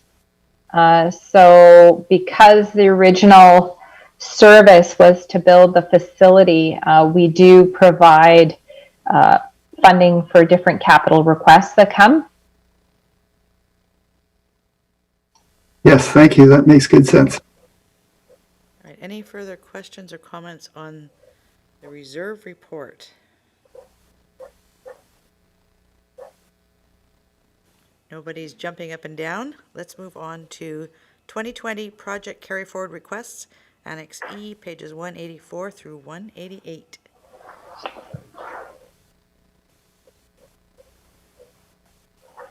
So I can start off, Chair, and really this report here is in order for staff to be able to have the authority to proceed with the projects that are work in progress as we head into the 2021 financial plan. And so listed here is just a summary from the budget project status report. And again, this is not the complete list here, but gave a status snapshot in September of where things were.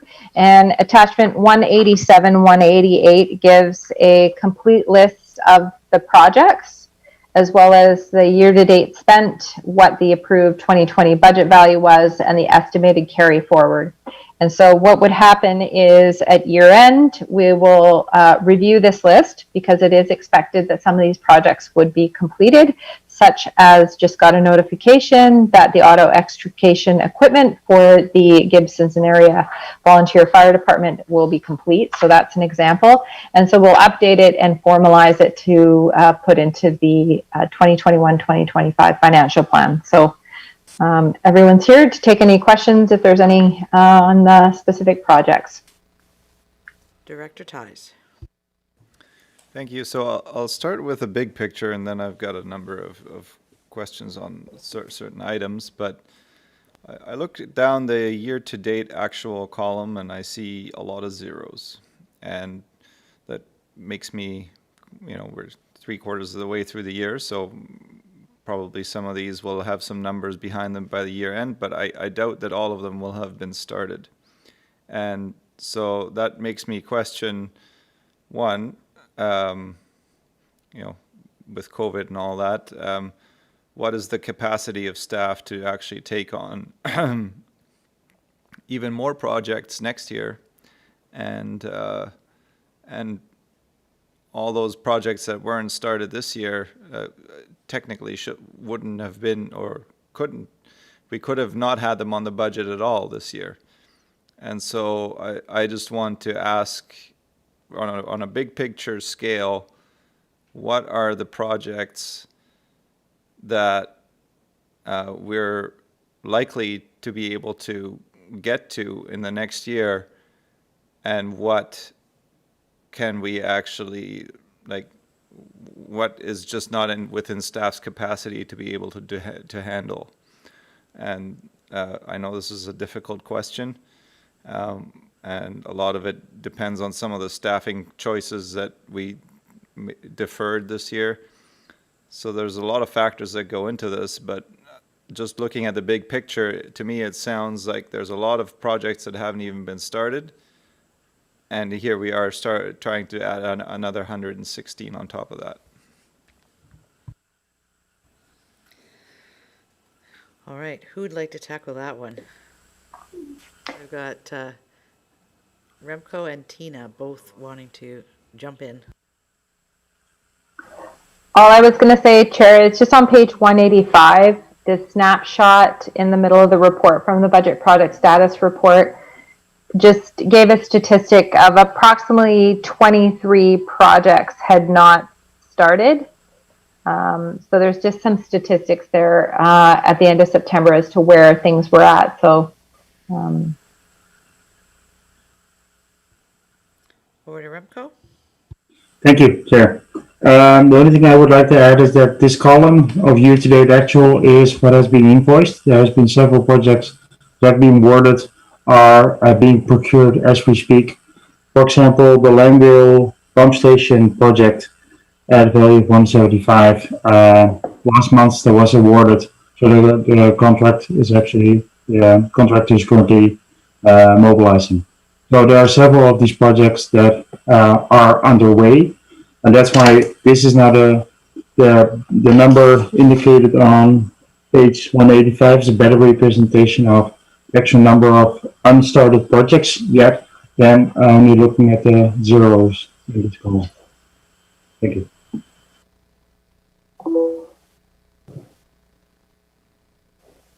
I guess, well, that still leaves 23. So yeah, but I'm just, ultimately the question still is staff capacity. How much can staff take on next year considering COVID and all that?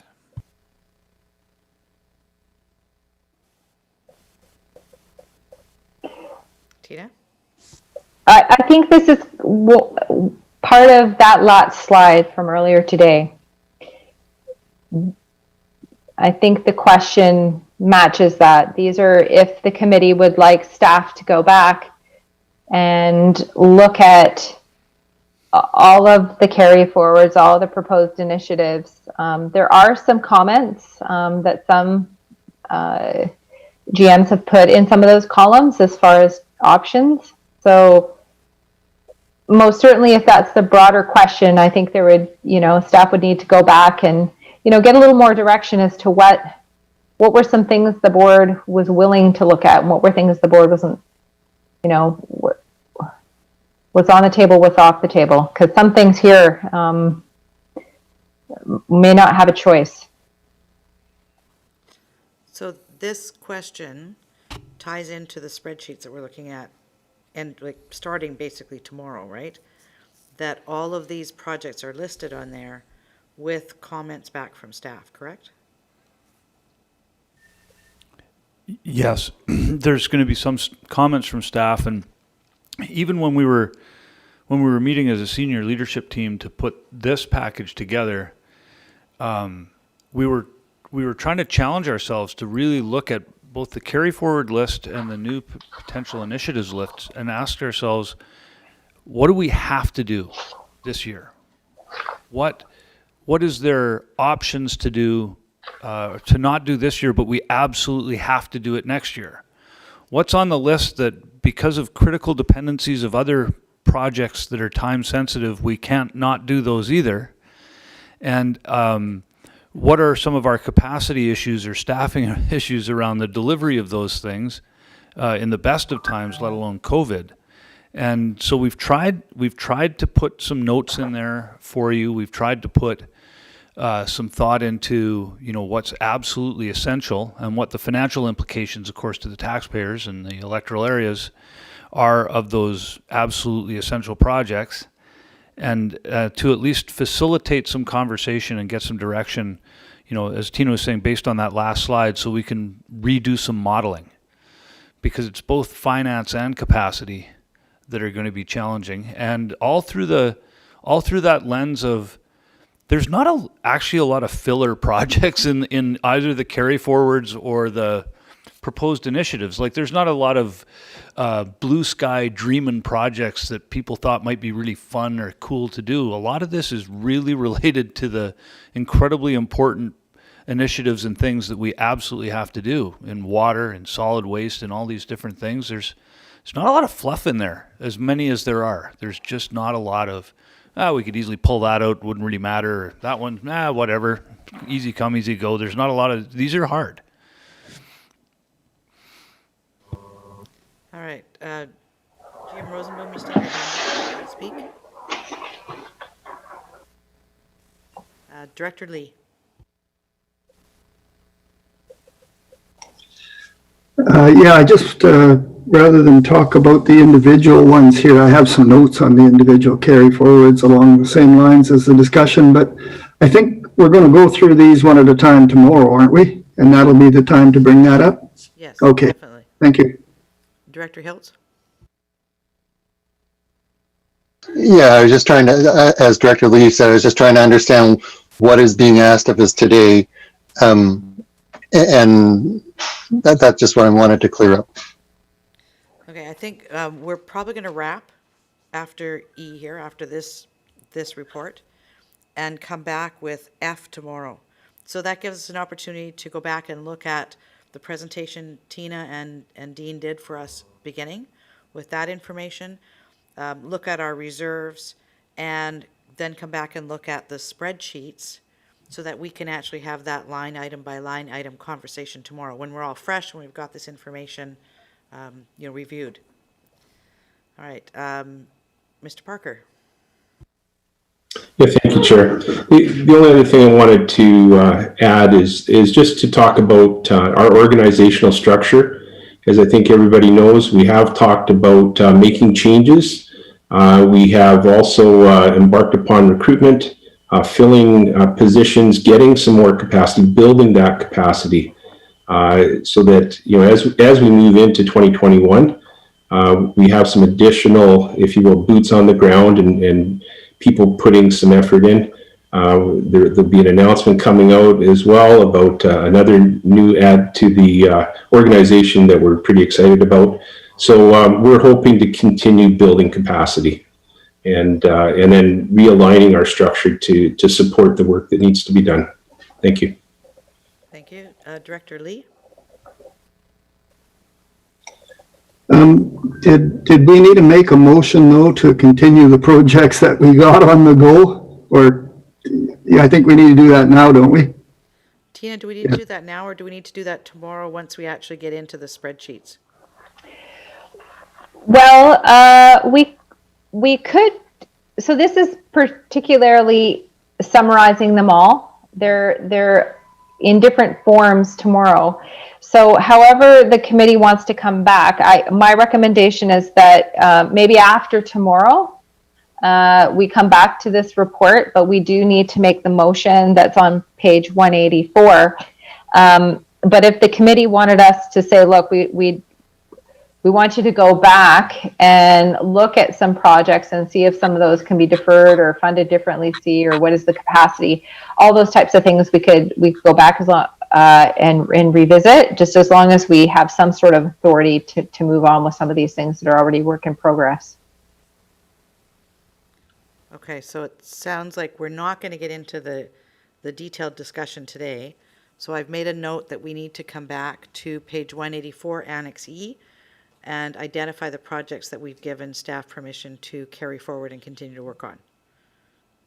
And we'll identify tomorrow the ones, with staff's help, that we may not move forward. I didn't see personally any when I went through there, but we'll see what happens tomorrow. Director McMahon. Yeah, I have a general comment that's a little bit peripheral to this, but when I go through these spreadsheets, which with each of these projects outlined, I have quite a good level of confidence that I'm understanding what the projects are and what we're voting on and where the money is going. The problem with the budget process from where I stand is that we never put that level of scrutiny on our existing services. And this comes up all the time with recreation, because from where I sit, it's like a $8 million black box. And I don't really understand where the money is going. We don't have the information per facility. And without having the detailed information on our revenue and expenses, there's no way to demonstrate to the user groups that the recreation policies and services are fair and equitable.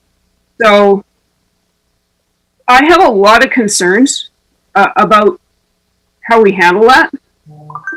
And I would like to have that conversation at some point. I don't know if now is the time. I'm raising it now because we seem to be pretty well on time today, and I think we could get behind tomorrow. But we also, COVID is providing us with some unusual opportunities to gather data, because so many of our services are now being delivered online, or for recreation particularly, people have to register. So that's an unusual opportunity to gather data on who is actually using our services, discrete individuals, as opposed to, how many people walk through the door and go to the washroom. So I'm going to throw this back to the chair to see how you want to go with this.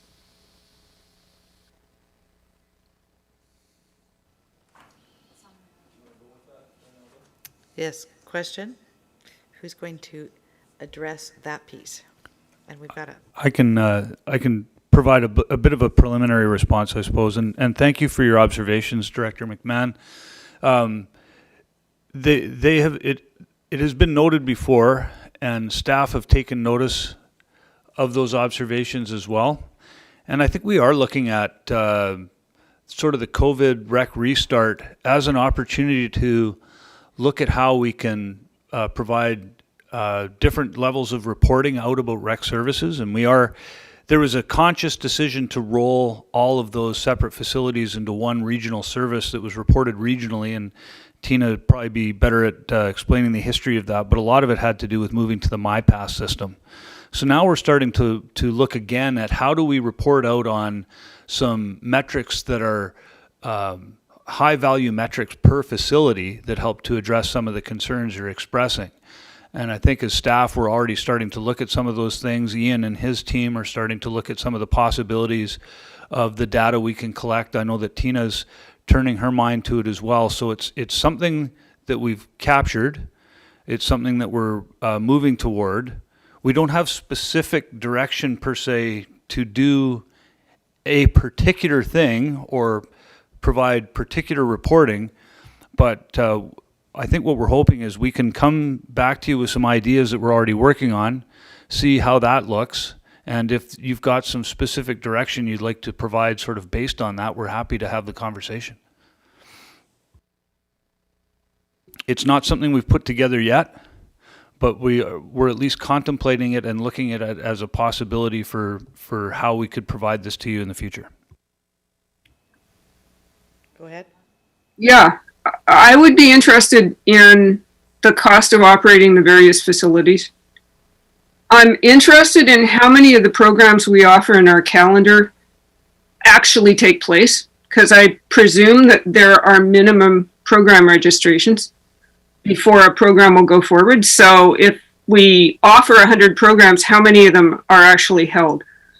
And do we have a cost recovery policy? I don't think we do, but what's the cost recovery situation on programming?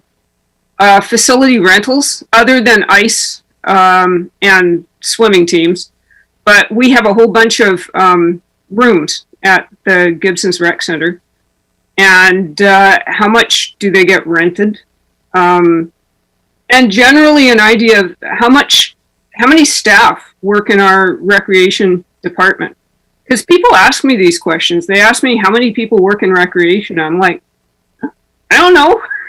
So it would be nice to have this kind of information. If I were running a business, if I were running this as a recreation business, I would want to know all these things. I would want to know the demographics of my users. How many of them are children? How many are families? How many are seniors? I'd like to know how many people use more than one recreation facility. How many people are like core users that are just using everything, and how many people are going there once. And I would definitely want to separate the people who walk in for a public meeting or walk in to vote from the people who are actually using the recreation equipment and facilities. So those are just some of the questions that occurred to me. But like I say, I write business plans. So these are all the kind of metrics that I would be looking at. I think they've made notes, and they'll probably be reviewing this video. Well, we'll see. I see Tina's writing pretty fast, so we'll see. All right, Director Hiltz. Okay, thanks, Chair. And I'm going to take a crack at this. I've been trying to think about this for a while. So the way I read the recommendation is staff is saying, this is what's recommended to run this organization. And you got the elected over here, and our job, my new definition of politics is the discretionary allocation of resources. So it's the politicians who do the discretion about, so the staff say, this is where we want to be as an organization. And then the politicians over here say, well, we can't, the public is saying, we don't want you to go quite that far. So that's where I'm looking at the list. So staff says, go ahead with the 2020 projects. And as I go through the list, one of the first ones that kind of pops up is the service, the feasibility of the collection service establishment in Area B and Area B, but I think that's Area B and Area D, I think, about the curbside. So that's the deliberation that we've been having is that there's less appetite for that from those areas. So that's where the discretion of the elected come in. Is this where we want to keep going down this? Or we just want to take it off the list so we don't have to think about it again. So, staff says this is where we want to be, nicely laid out, because they don't have to be accountable to the people phoning about their tax increases. So this is kind of, I'm trying to see where our discretion is, and I believe Director Ties is talking about that, is where staff isn't there to help us with our discretion necessarily. So that's kind of where I'm seeing these two different roles between staff laying it out for the organization and the elected laying it out for the public. And that's where I see this as one of those steps about defining the roles. So staff isn't there to say, this is how we recommend you use your discretion in allocation of the resources. So that's that. I'm comfortable saying, go ahead with this list until we use our discretion to go through it. So that's kind of how I'm seeing my role as I'm learning about this role. So that's why I'm comfortable just to say, go ahead with the list when there's already things that I'm thinking that no, and what I'm hearing, there's almost nothing too small to reconsider. this is also what I'm kind of hearing from the public is we want you to kind of be a little bit harder on how I, as an elected, use my discretion in the allocation of resources. So that's where I'm kind of uncomfortable just saying yes at this point to the recommendation that's presented. Sorry, Tina, go ahead. Yeah, so I think, I hear a lot of the feedback here and welcome any other comments that the team might have. But I think definitely the things that are on this list are derived mostly by past board motions, by various service plans. So whether or not there are any other guiding documents, so whether it's Parks and Recreation Master Plan, Transit Plan, the various guiding documents that we have in the organization, and things to maintain service levels. And so sometimes there's motions put forward either through community groups to explore certain things, whether or not it's the curbside recycling collection. These types of things have history.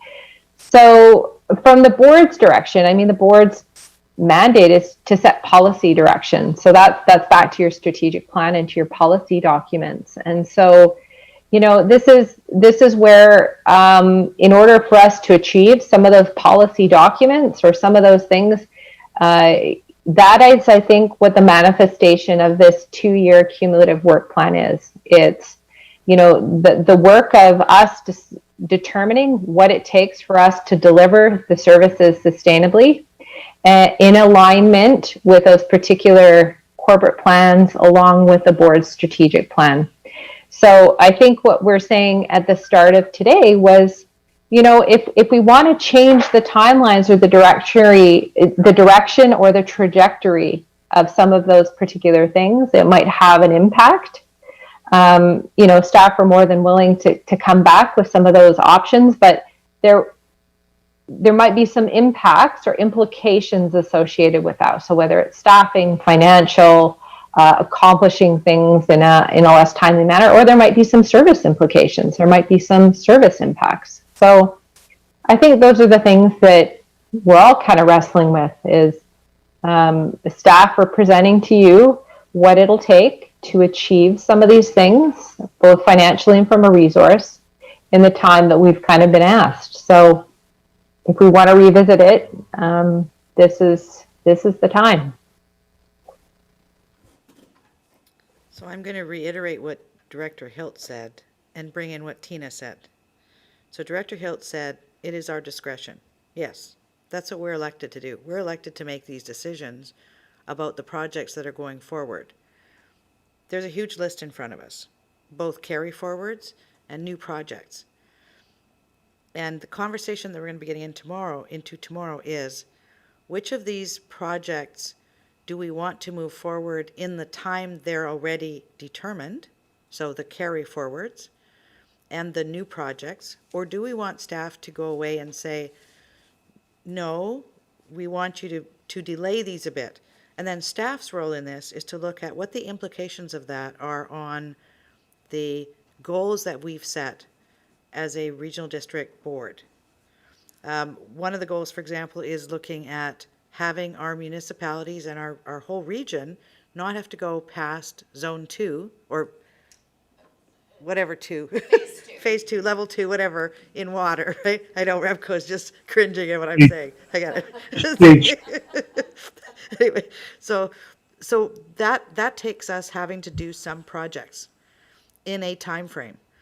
Are we okay with not hitting that goal in the time frame that we've set? If that's the case, then perhaps some of these projects could be moved back a bit. Those are the kinds of policy decisions we're going to need to make with the help of staff so that we look at how do we meet these goals or not, and in what time frame. So that's the conversation for tomorrow. Okay. Director Beamish. No, I think it's well said. I think one of the things that I always have difficulty with, either as an administrator or elected official, is everything that's on this list was put there by resolution at some point in time, and then it was taxed for, And if we choose not to proceed with it and spend that money in another direction, you don't want to come back 2 years from now and say, we need it again, let's tax for it again, because the public paid for it once. And so we have to be very careful as to prioritizing it, yes, putting in a time frame, yes. But if you tax to buy a pickup truck and decide to buy a boat, then you might not want to come back and try to buy a pickup truck next year, because we should have two by that time. Okay, so that's just my thoughts. So, but I think what Chair Seeger said was quite correct, and we'll look forward to the meeting tomorrow. Director Ties.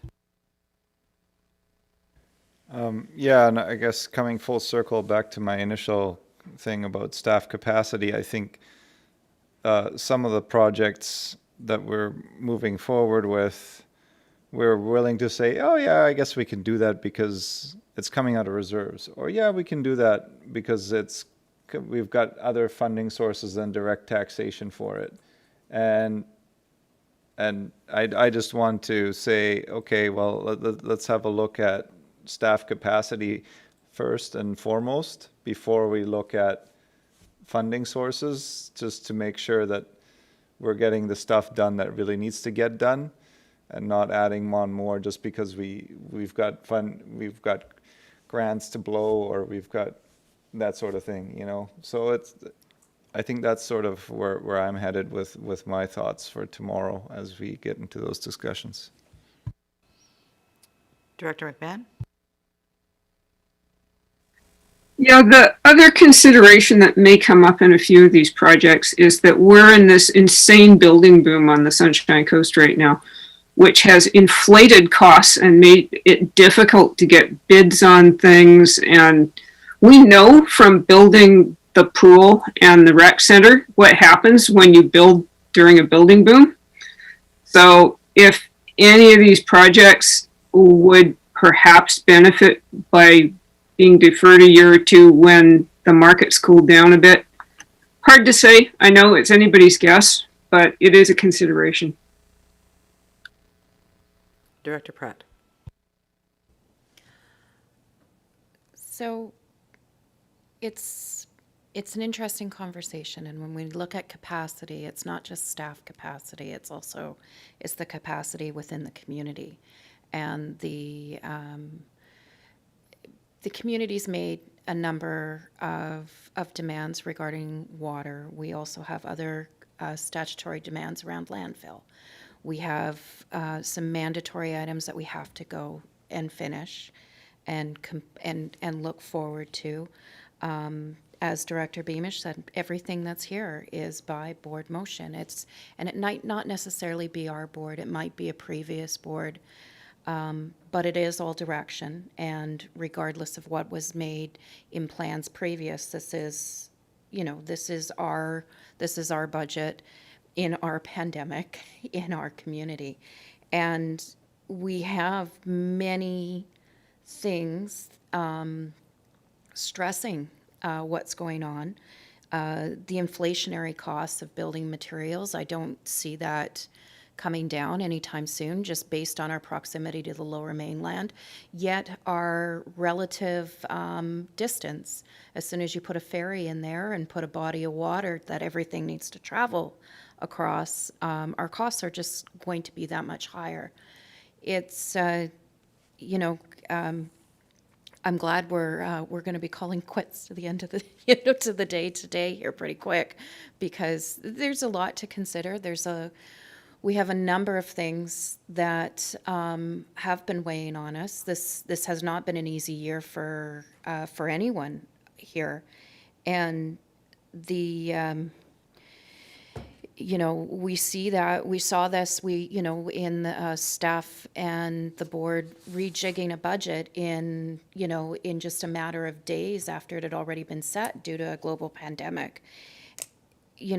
We've got a little bit of time to consider a few options, and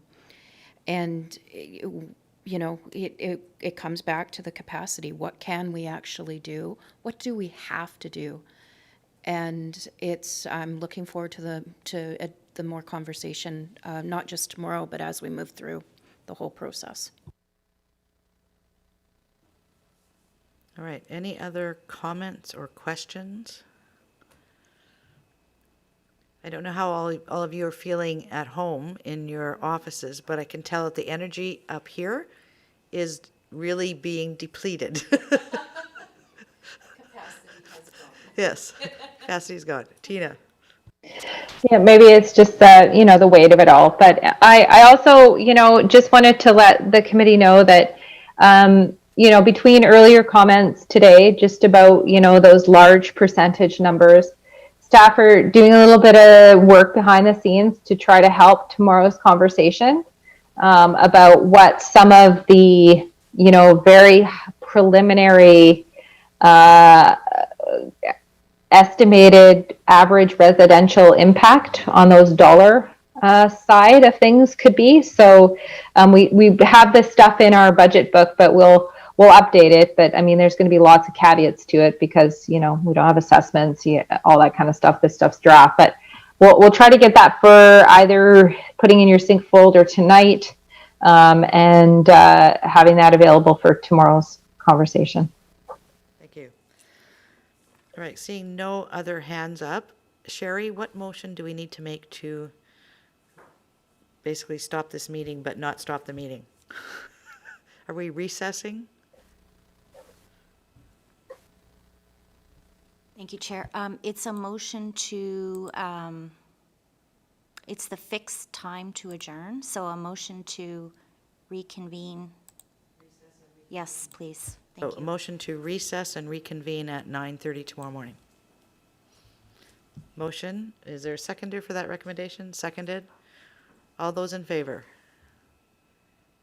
Thank you. Director Hiltz, you had a comment. Yeah, I'm looking for a pep talk between now and 9 a.m. So just kind of help me focus over, a couple lines of, how to spend my time this evening going through this stuff again. Just a little guidance, just a little bit of guidance kind of on like where to put extra effort, if anyone would help. Like I'm thinking of, I'm studying for an exam tomorrow. This is on the exam. Be sharp on this point, right? Right. So you don't want to hear what Director Ties just said. Netflix and Seinfeld, he said. Yeah, no. So I have a request for Tara first. On the spreadsheets that you provided to us, there are some abbreviations in the categories. Could you actually send us a cheat sheet telling us what those abbreviations mean? Some of them are fairly straightforward, business continuity, but I don't know what is it, BG, I don't know, there's a CM-RC, there's a BSCG, et cetera, right? Thanks, Tara. Thank you, Chair. There's two iterations of this spreadsheet, and one of them, some of you have got the copy and others do not, so I'm guessing that it didn't show some of the categories. But there is one set of spreadsheets that was probably in your sync folders Excel file that said sorted by categories. So it'll tell you what categories they are there, and they should be listed and match the ones that are in the departmental one. If that makes sense.